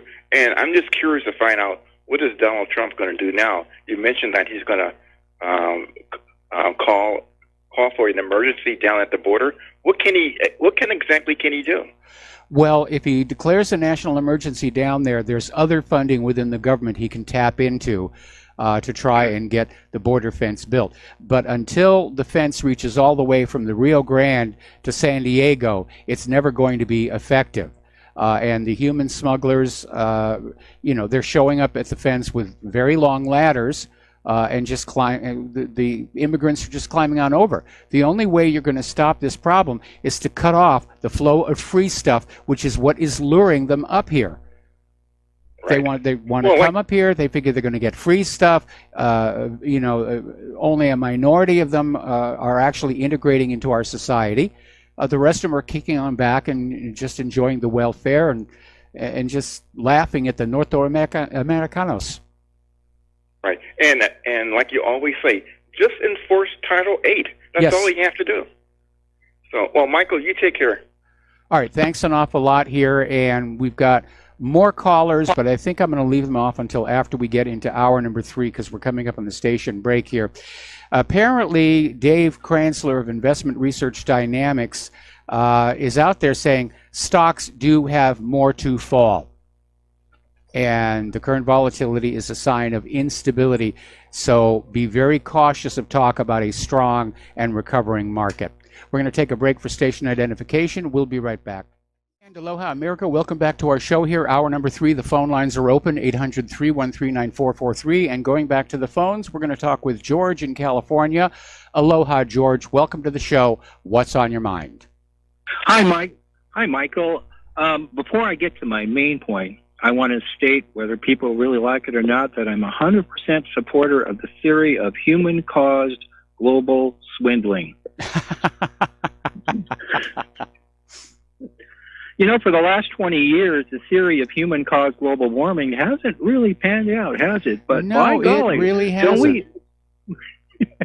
Don't we have a truckload of data points to support the theory of human-caused global swindling? We certainly do here. And again, even as we have these really hard freezes and snow on the mainland U.S., the corporate media is still out there saying, oh, well, global warming causes colder winters, which is completely nonsensical. It's hilarious, actually, at this point. Michael, we may only have 10 or 20 years left to save the planet from human-caused global swindling. I mean, really, we got to look at that problem. So I'm saying to everyone, in 2019, this is my New Year's resolution. I hope this will be everyone's New Year's resolution. Let's handle the truth in 2019. Let's really handle it. So the next time somebody comes out to you and says, tries to proselytize about the dangers of human-caused global warming, tell them that you are totally on board supporting the theory of putting an end to human-caused global swindling. And most people don't like swindling, and that's the way to kind of like maybe start to wake them up to the reality of what's really going down here. Now, my main point isn't about that, but let's look at Donald Trump. At worst, I see him as a weak globalist. He's not a strong globalist, and, he's being forced to be a weak globalist. But I ask you this. If we're going to try and take back America, is it easier to do that when you have a weak globalist in power or a strong globalist? I guess the answer is pretty obvious, isn't it? Do tell. So, like you, I'm disappointed at many of his appointments, Priebus, Bolton, etc. But had he appointed more patriots, Soros, the Clintons, the Rothschilds, they've all got all these deep state puppet masters. They've got billions to allocate to hundreds or thousands of patriots in government to slander them, intimidate, or even add to the Clinton body count. They've just and Donald Trump, he's got his own security to protect him, but he doesn't have enough to protect all these other people. No. So how many good people could he really have appointed? I mean, here's the problem. So let's say that, you could actually get some of the government enforcement arm under the Attorney General to arrest some of the culprits that are intimidating the deep state bullies, intimidating or murdering or whatever.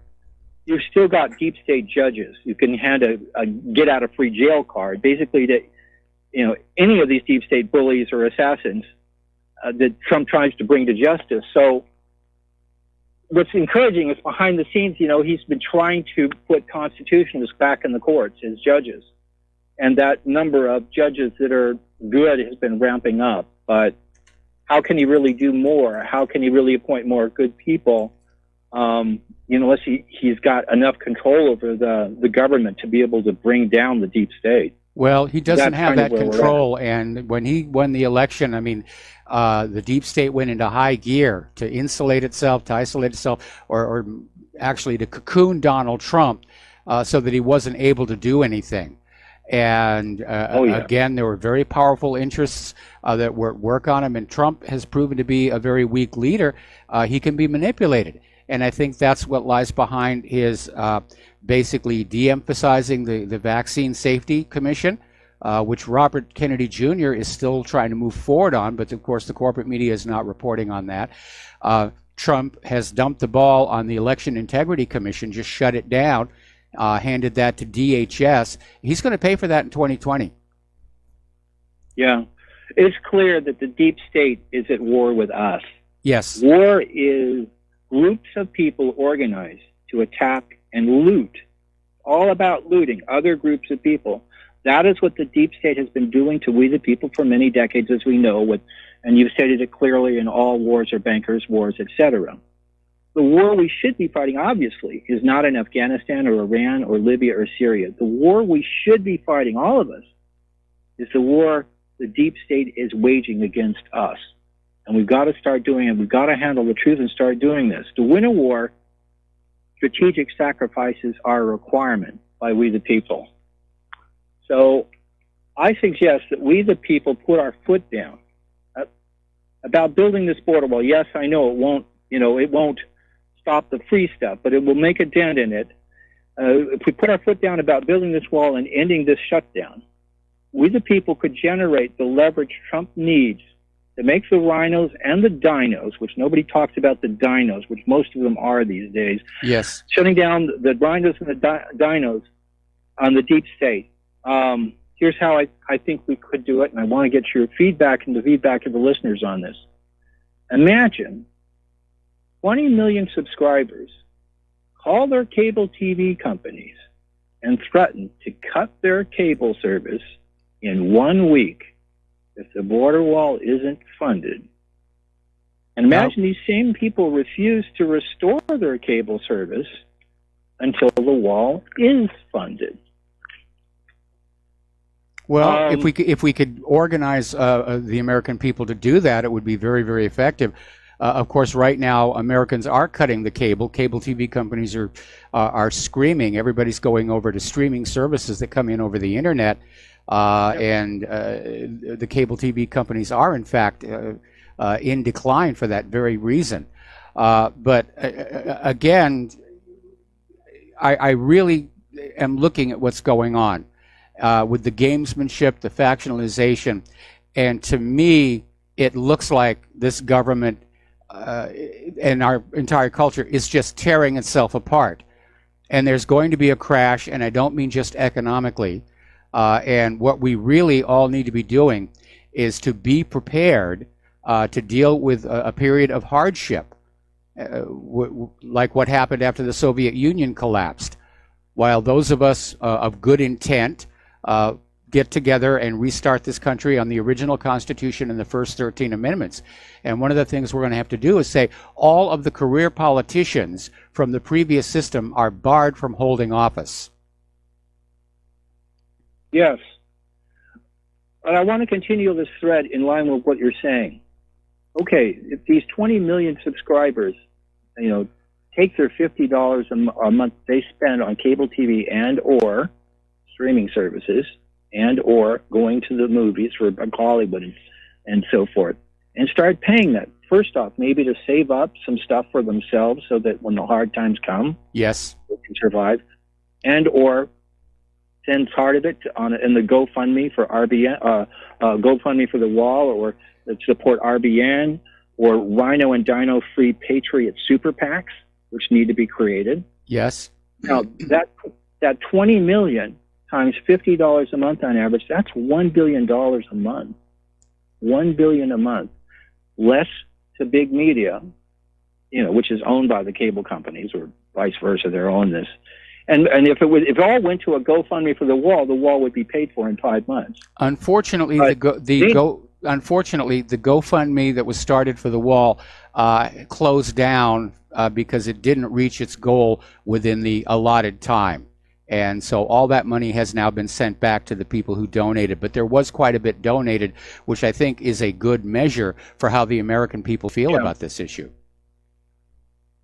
Anyway, if that's, I didn't know that, and that's sad, and maybe someone could start a new one. But what do you think big media the big media mega donors would do if they started losing that $1 billion a month?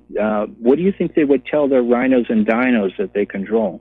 Oh, they'd say you have to make cable TV hookups mandatory.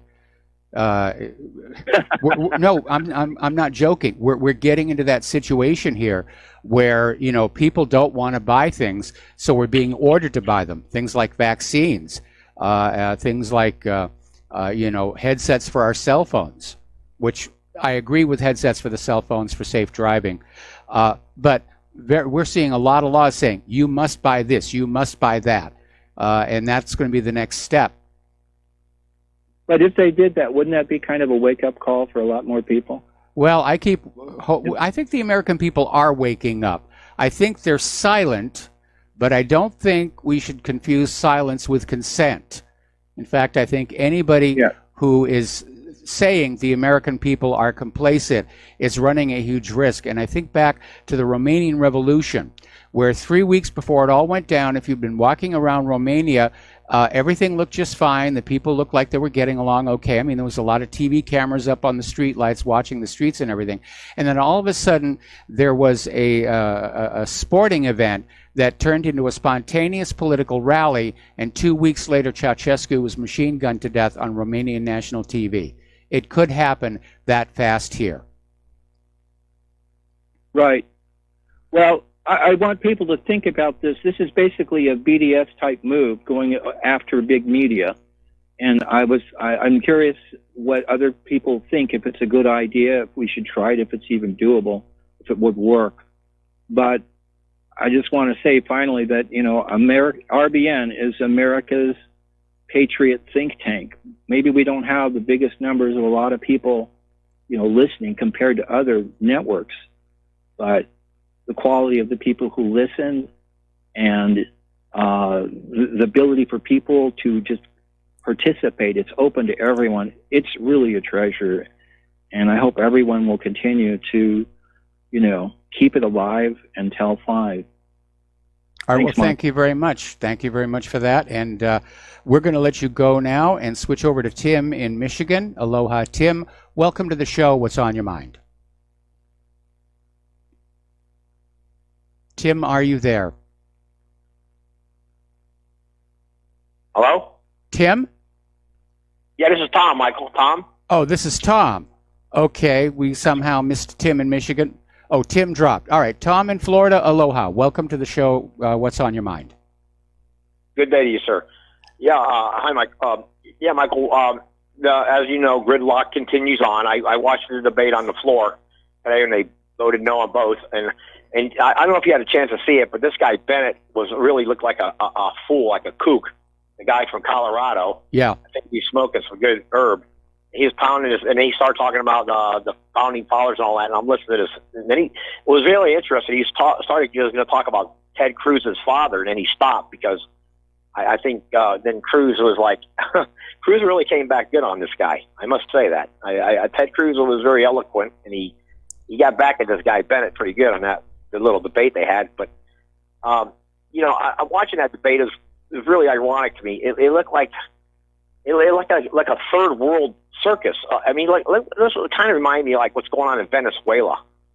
Yes. Or our government. It's like Venezuela we got going on here. And it's funny, Michael. There's only like one network that really talks about. Well, maybe 2 networks, even Fox. But none of the major networks ever say a word about what's happening in Venezuela right now. Well, they are today. I mean, they're out there pushing Maduro's a dictator. We must intervene. And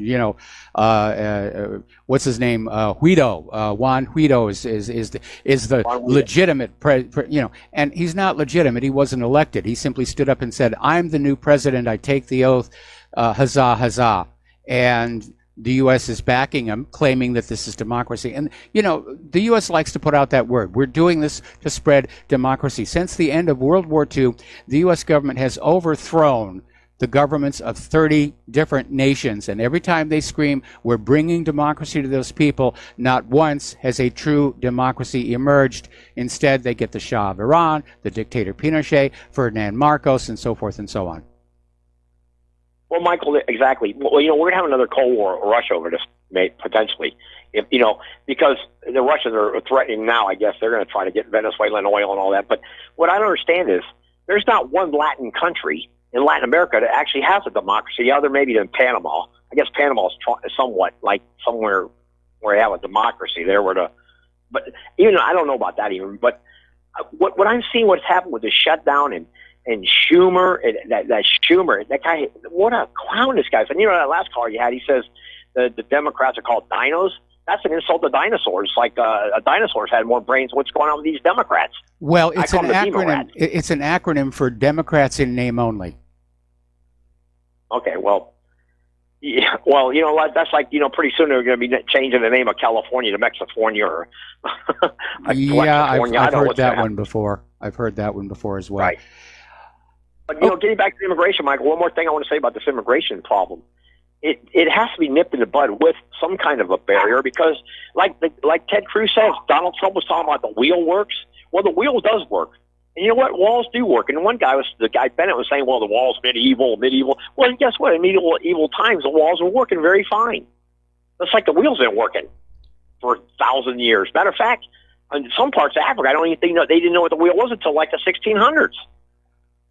I mean, think about it.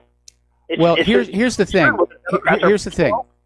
Getting the wall built, getting the border secure is only the first step, because we still have the problem of, these millions and millions and millions of illegals who are inside our country, living off the economy, voting illegally to vote themselves more bread and circuses. They've got to be rounded up and flung back over the border to where they came from and told, if you want to come into this country and be a citizen, you go through the legal immigration policy, or you apply for asylum, but that's a long paperwork process as well. You're not allowed to come on in here illegally and say, I'm claiming asylum and I get to live here and sponge off the legal citizens while the paperwork gets processed.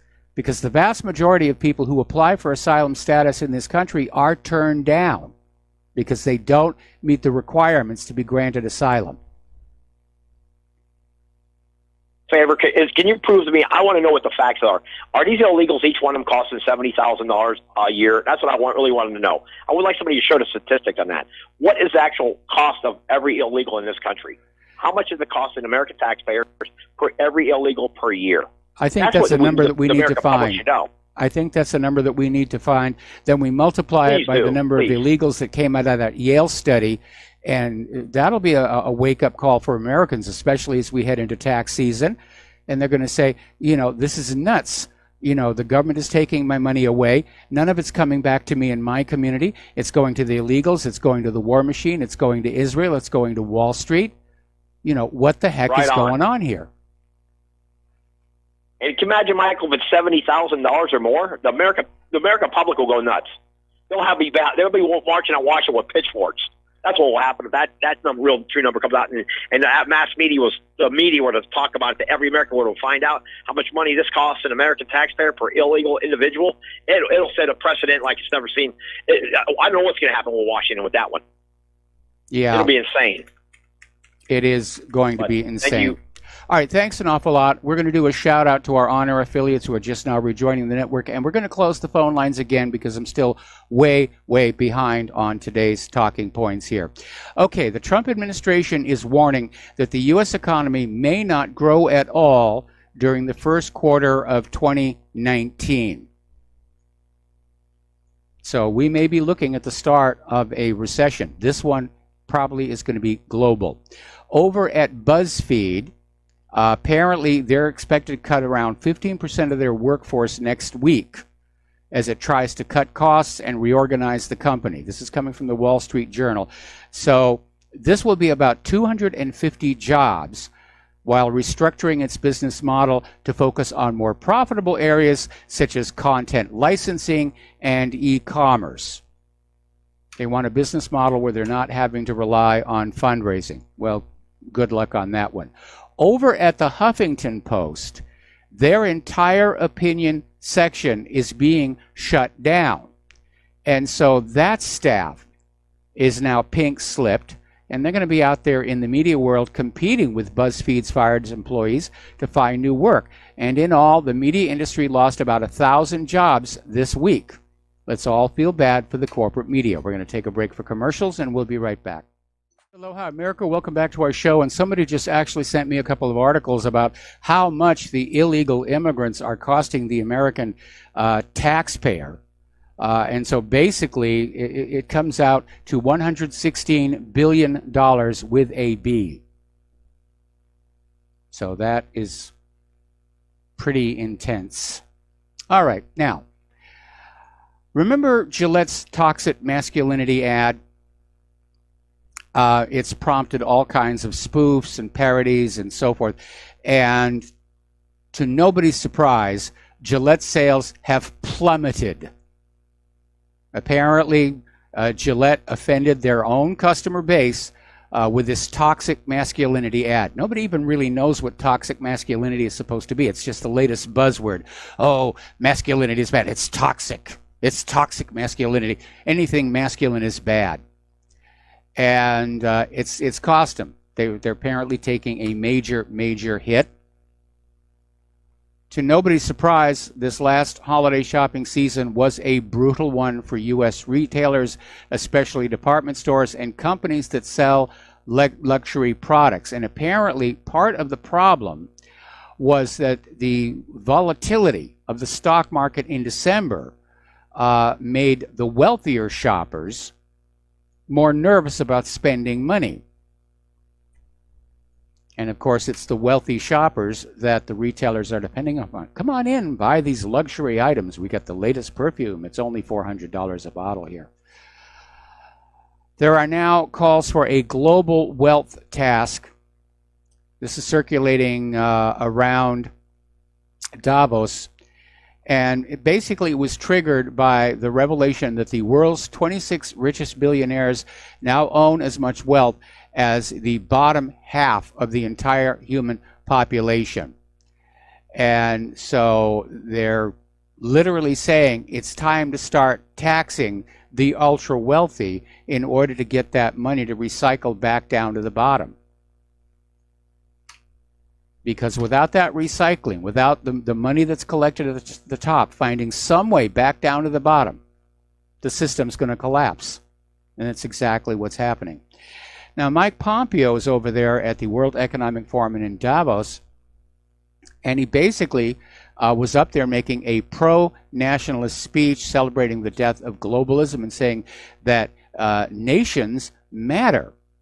And Pompeo defended Trump's 2016 campaign slogan, "Make America Great Again," as a philosophy that accelerated economic growth in the country and improved the lives of average Americans. And he encouraged the gathering, including both world leaders and influential global business people, to embrace economic security and reject the influences of international bodies far removed from the interests of the people. I think that was a dig both at Brussels and at George Soros.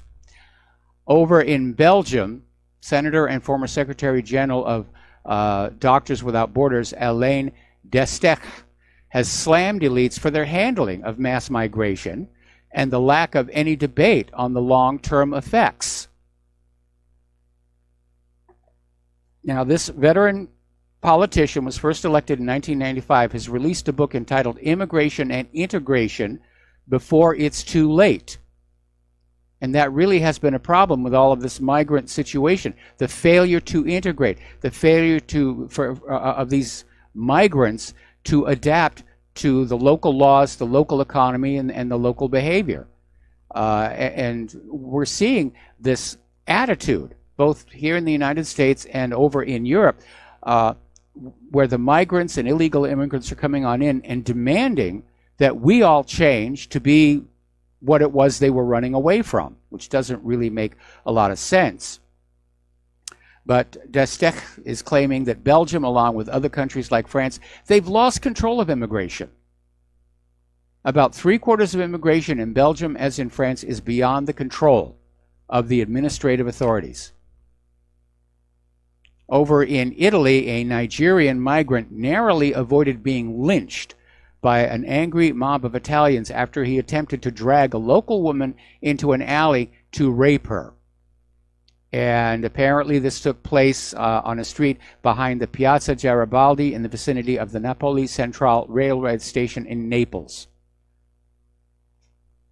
Up in Germany, a fake asylum seeker has been charged with murder and child rape.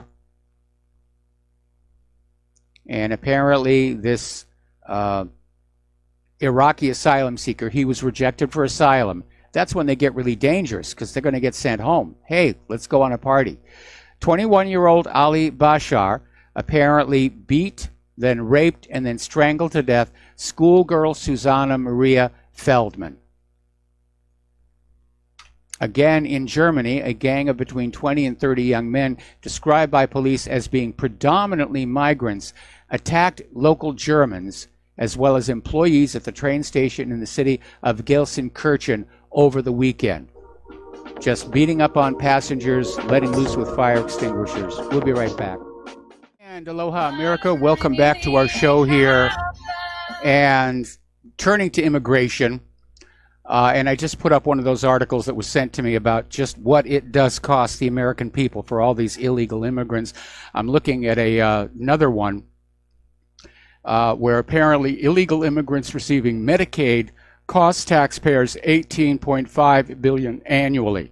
So if we simply cut that off and say that no, illegals are not entitled to receive those services, it's a Title VIII violation, there's the money for the border wall plus. Anyway, out in California, newly minted Governor Gavin Newsom wants to use $20 million of state funds to create an immigration rapid response program that provides aid to migrants who arrive at California's budget. And basically, he wants to give this money to humanitarian organizations and nonprofit entities that currently provide aid to the illegal migrants. All of which, again, is a violation of Title VIII here. Over in New York, the far, far left governor there, the same guy who just signed that horrible abortion bill that you can abort a baby right up to the moment of birth, he's passed a new DREAM Act which gives college scholarships and grants to illegal aliens. Most legal citizens won't get the same benefit. And basically, Cuomo has socialists in charge of the legislature. He can do anything and is doing anything he wants. And so his latest move is to give illegal aliens access to state financial aid and scholarships for higher education. It's a benefit most citizens don't get, but will be forced to pay for the illegals to get. Ann Coulter is out there basically wagging her finger and says, it's time to break grounds, not promises. And she said, let's get the wall built. Well, she's wagging her finger at the Trump administration, but it's really been Pelosi and Schumer who's currently standing in the way. But she does make a valid point. Trump had a Republican Congress for 2 years. Why didn't they fund the border wall back then? Who dropped the ball on that one? Now, I mentioned this a little while ago during one of our phone calls here. Border Patrol, of course, is setting up cameras to watch certain areas of the existing border fence.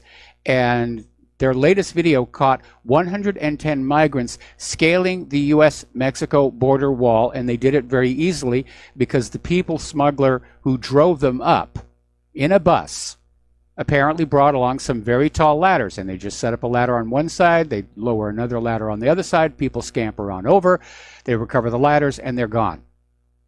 Our border is a joke, and it's going to stay a joke until we cut off all the free stuff.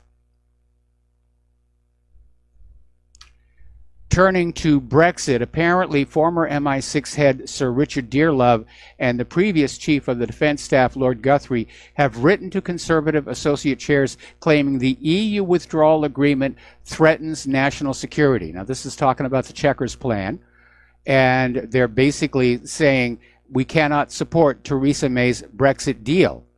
And their concern is that May's deal, as currently written, would surrender British forces and intelligence services to European Union control. I told you it was just a giveaway. It was a giveaway.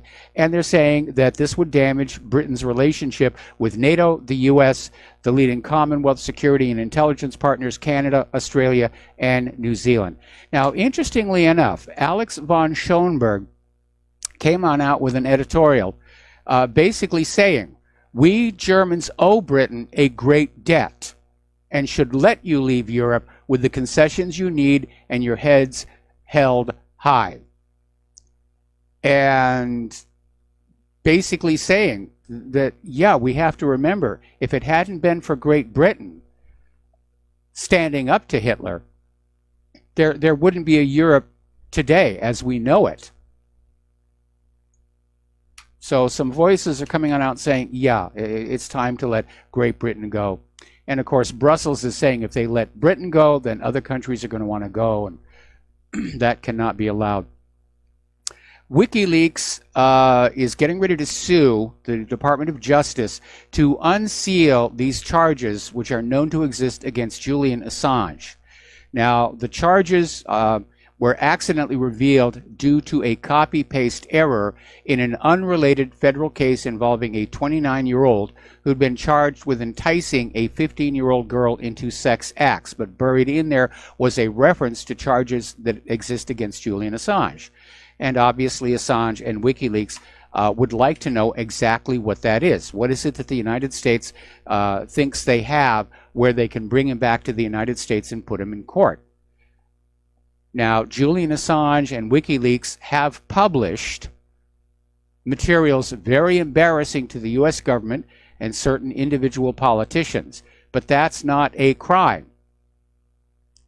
And again, if you go back to the Supreme Court decision that came out of the Pentagon Papers case, the newspapers, the Washington Post and the New York Times, did not commit espionage. They did not steal the documents. The documents were leaked to them. And that it's a fine line, but it's a significant one. And the Supreme Court ruled that the New York Times and the Washington Post had every right to post that information because the American people needed to know how the government had been lying to them about Vietnam for year after year after year after year. And Justice Black in his decision had this memorable quote: "The press exists to serve the governed, not the governors." And that's exactly what it should be. Our corporate media, of course, serves corporations and it serves the government, it serves Israel. But that's what the independent media is here for. We're here to serve the governed, to be a watchdog on government abuse. Getting back on over to the Supreme Court, they're getting ready to hear one of the biggest gun rights cases since 2010. They're taking a look at New York's gun law. And at issue is a challenge to one of the provisions of this New York City gun law that says where a licensed handgun owner can take their firearm. Now, the law says that you cannot remove the gun from the address listed on the license except to travel to authorized small arms range and shooting clubs. That's it. You can't take it anywhere else with you. And a lawsuit has been filed against that on Second Amendment grounds. And so it's going to go to what is now a conservative Supreme Court. But apparently in New York, if you have a gun, you're allowed to keep it at home and you're allowed to go to shooting clubs. You're not allowed to have it in your motor vehicle in case you're the victim of a hijacking or carjacking. Okay. All right, we're just getting this little headline from Political Insider, and apparently in response to CNN's reports of Trump getting ready to declare a national emergency and pull $7 billion out of the Pentagon budget to build the wall, Pelosi apparently is preparing a spending package for border security measures. Now, whether it includes the wall or not remains to be seen, because one of the things they've already tried is to tell Trump, we'll give you the $5.6 billion, but you have to spend it where we tell you to spend it, which is going to be scanners and, you know, nifty new uniforms for the border control people and everything, but you're not allowed to build the wall. So we'll see what happens with that one here. Getting on back to gun rights here, there's a study coming from the Department of Justice which has concluded, and this should not surprise anybody at all, gun control laws won't work because criminals get their guns illegally. It took the United States Department of Justice an entire study dedicated to gun use and criminals to figure out what we ordinary people have already understood for decades. The Department of Justice's own study found that gun control laws will never work because criminals do not use legal channels to obtain guns. Well, duh. There's a surprise for you. All right, the Bundys are back in the news. As you know, not too long ago, the courts dismissed the case against Cliven Bundy, his sons, and his supporters over that 2014 armed standoff with BLM agents. And it was dismissed because the feds were caught suborning perjury. They basically lied, and apparently not wanting to look bad, the federal government is now appealing the dismissal. They want to go back to court. They want to drag the Bundys back on in. If at first you don't succeed, try again. So, yeah, it's amazing. Up in Canada, this one is kind of weird. Apparently, there is a new impaired driving law, Bill C-46.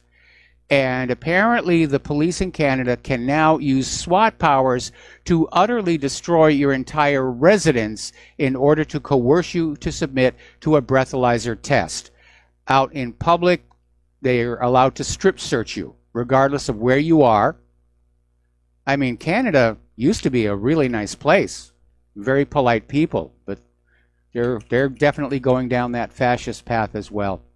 Out in Los Angeles, a little bit of whoopsie. The LAPD, in order to show they were going green, they spent $10 million on these electric BMWs.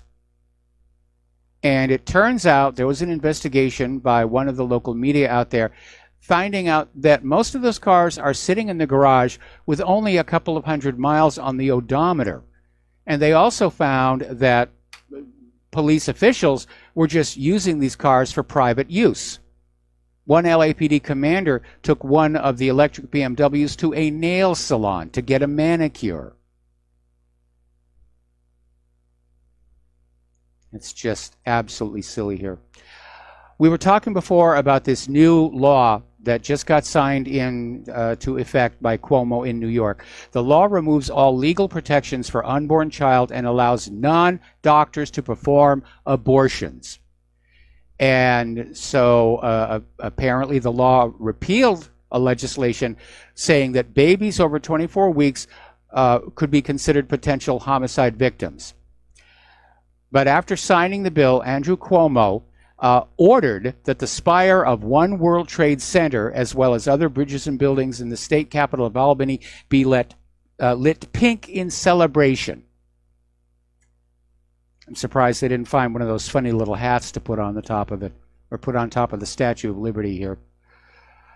Now, of course, New York State's bishops have decried the move, which is funny. Cuomo himself is Catholic, but he just went on in and did this here. Down in Sydney, Australia, people for the ethical treatment of animals faked barbecuing a dog on a busy street. This was on the Pitt Street Mall, and I remember where that is. And of course, Pitt's thing is you shouldn't eat meat, you shouldn't eat meat. And they were out there saying, if you wouldn't eat a dog, why would you eat a lamb? Well, I'm sure that probably the Korean population there would disagree with you. There have actually been a lot of cultures, including the Native Americans, who ate dogs. But the school children got severely traumatized by this here. Over in Kokkola, Finland, and this tells you just how out of control this whole political correctness thing is going. There's been an outroar because this school literally ordered their students to watch this homoerotic movie in the name of tolerance education, and said that any students who didn't watch the movie would be fined. Whatever happened to reading, writing, arithmetic, and job skills? That's what I would like to know. Again, up in Canada, the Canadian Medical Association Journal has published a review article urging doctors to prescribe hormone blockers to so-called transgender kids as young as 10 years old. They can't possibly know if they're transgender at that point. They may have been told that by their teachers and by their parents, but they don't really know. This is chemical mutilation of these kids. Let them grow up and find their own way. Somebody is pushing this agenda so hard, and again, it's part of this disconnecting us all from reality.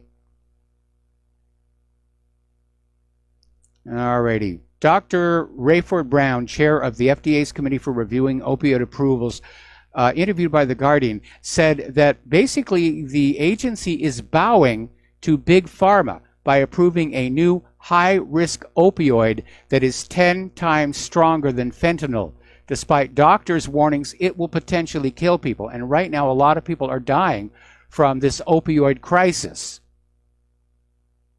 So the FDA approved this new opioid, Suvia, despite its own Board of Physicians warning the drug is easy to abuse and could cause more deaths. Now, Dr. Brown was one of a number of committee members who he claims were deliberately barred from voting on the drug because the in-person vote was scheduled for the same day as a conference that most of them had to attend. And here's a really good one. Over at Merck, they have this multiple pediatric vaccine called Recombivax. Now, back in June of 2017, Merck got hit with the NotPetya ransomware, and it disrupted their supply chain. And it turned out that Recombivax became unavailable, and doctors started using something else, and they noticed something very odd. The rate of childhood deaths, deaths in babies, dropped. And the villain appears to be this aluminum hydroxide adjuvant contained in this Recombivax. And so Recombivax has now been discontinued as a pediatric vaccine. Why did it have to basically get out in the real world and have this computer malware stop the supply long enough for people to say, hey, look, the babies are surviving now with this different vaccine? It was an interesting article that came on out in Health Impact News saying that medicine is the idolatry of the 21st century. We're supposed to worship it, believe in it, bow down before it, never question it. We'll be right back with the last segment of our program after these few words. And aloha, America. Welcome back to our show here. Final segment of our program today here. And again, trying to convince the American people that the government shutdown is bad. They're now coming on out here and saying that the security certificates on .gov websites are expiring, and without the spending bill, they cannot be renewed. And apparently cyber criminals are exploiting this situation to try and basically scam the American people. Microsoft is now basically pre-installing the fake news filter NewsGuard into their mobile browser. Now, it used to be optional. You could download the app as before, but Edge users on Android and Apple devices can just click one button to enable its green-red rating signal if a website is trying to get it right or is a hidden agenda. Now, the green-rated websites are Voice of America, CNN, BuzzFeed, The Guardian, New York Times, and The Washington Post, as well as left-leaning upstarts such as Vice News and Refinery 29. Sites that were given the red warning label of failing to maintain basic standards of accuracy and accountability: Russia Today, Sputnik, the right-wing Daily Mail, Breitbart, and the Judge Report, as well as hundreds of other non-mainstream news websites such as WikiLeaks. So there's a good reason to go Linux here. They're basically trying to hardwire the censorship into your device, and they don't want you to even have a choice about it anymore. All righty. Let's see. Malware is getting more and more clever, and apparently malvertisers are now targeting Macintosh users by using stenographic code hidden in images. Now, for those of you who are not familiar with the term, steganography is the process of taking binary data and encoding it into the low order bits of image files where it looks like it's just random noise, like CCD noise, but it isn't. It's actual data. And apparently some of this malware basically will go onto your machine, and as the image is loaded, there's apparently a facility within Macintosh that will basically look through the image, and somehow the data is extracted, and they can have all kinds of malware code there, and none of the existing antivirus systems are able to detect it. Yesterday we were reporting on how the malware authors are now resorting to AI to write malware that is constantly mutating and changing to evade antivirus software. I think it's time for some government somewhere on this planet to start taking this problem very, very seriously. And finally, our last story for the day. Europe wants to mine the moon by 2025. The European Space Agency is out there saying that, yeah, we're going to do that. And it sounds great, but what is missing is just what they expect to find on the moon that justifies the unit cost of extraction. Now, what I mean by that is if it costs $101 to mine $100 worth of gold, the mine will close down. In this case, we're talking about travel back and forth to the moon, plus returning the mined cargo, which we presume will weigh a lot more than the 800 pounds of rocks brought back by Apollo. So, again, I don't know what they think they're going to find there. It would be nice if they found something. But that's the missing part. Okay, there's the music. Time for me to get on out of here. Stay tuned for John Stedmiller. I'm sure he's got lots of interesting things to share with you. Please take what you learn here, share it with everybody that you know. And please donate to Republic Broadcasting. Please donate to whatreallyhappened.com. We'll be back tomorrow with the lovely Lady Claire. So until then, aloha, America.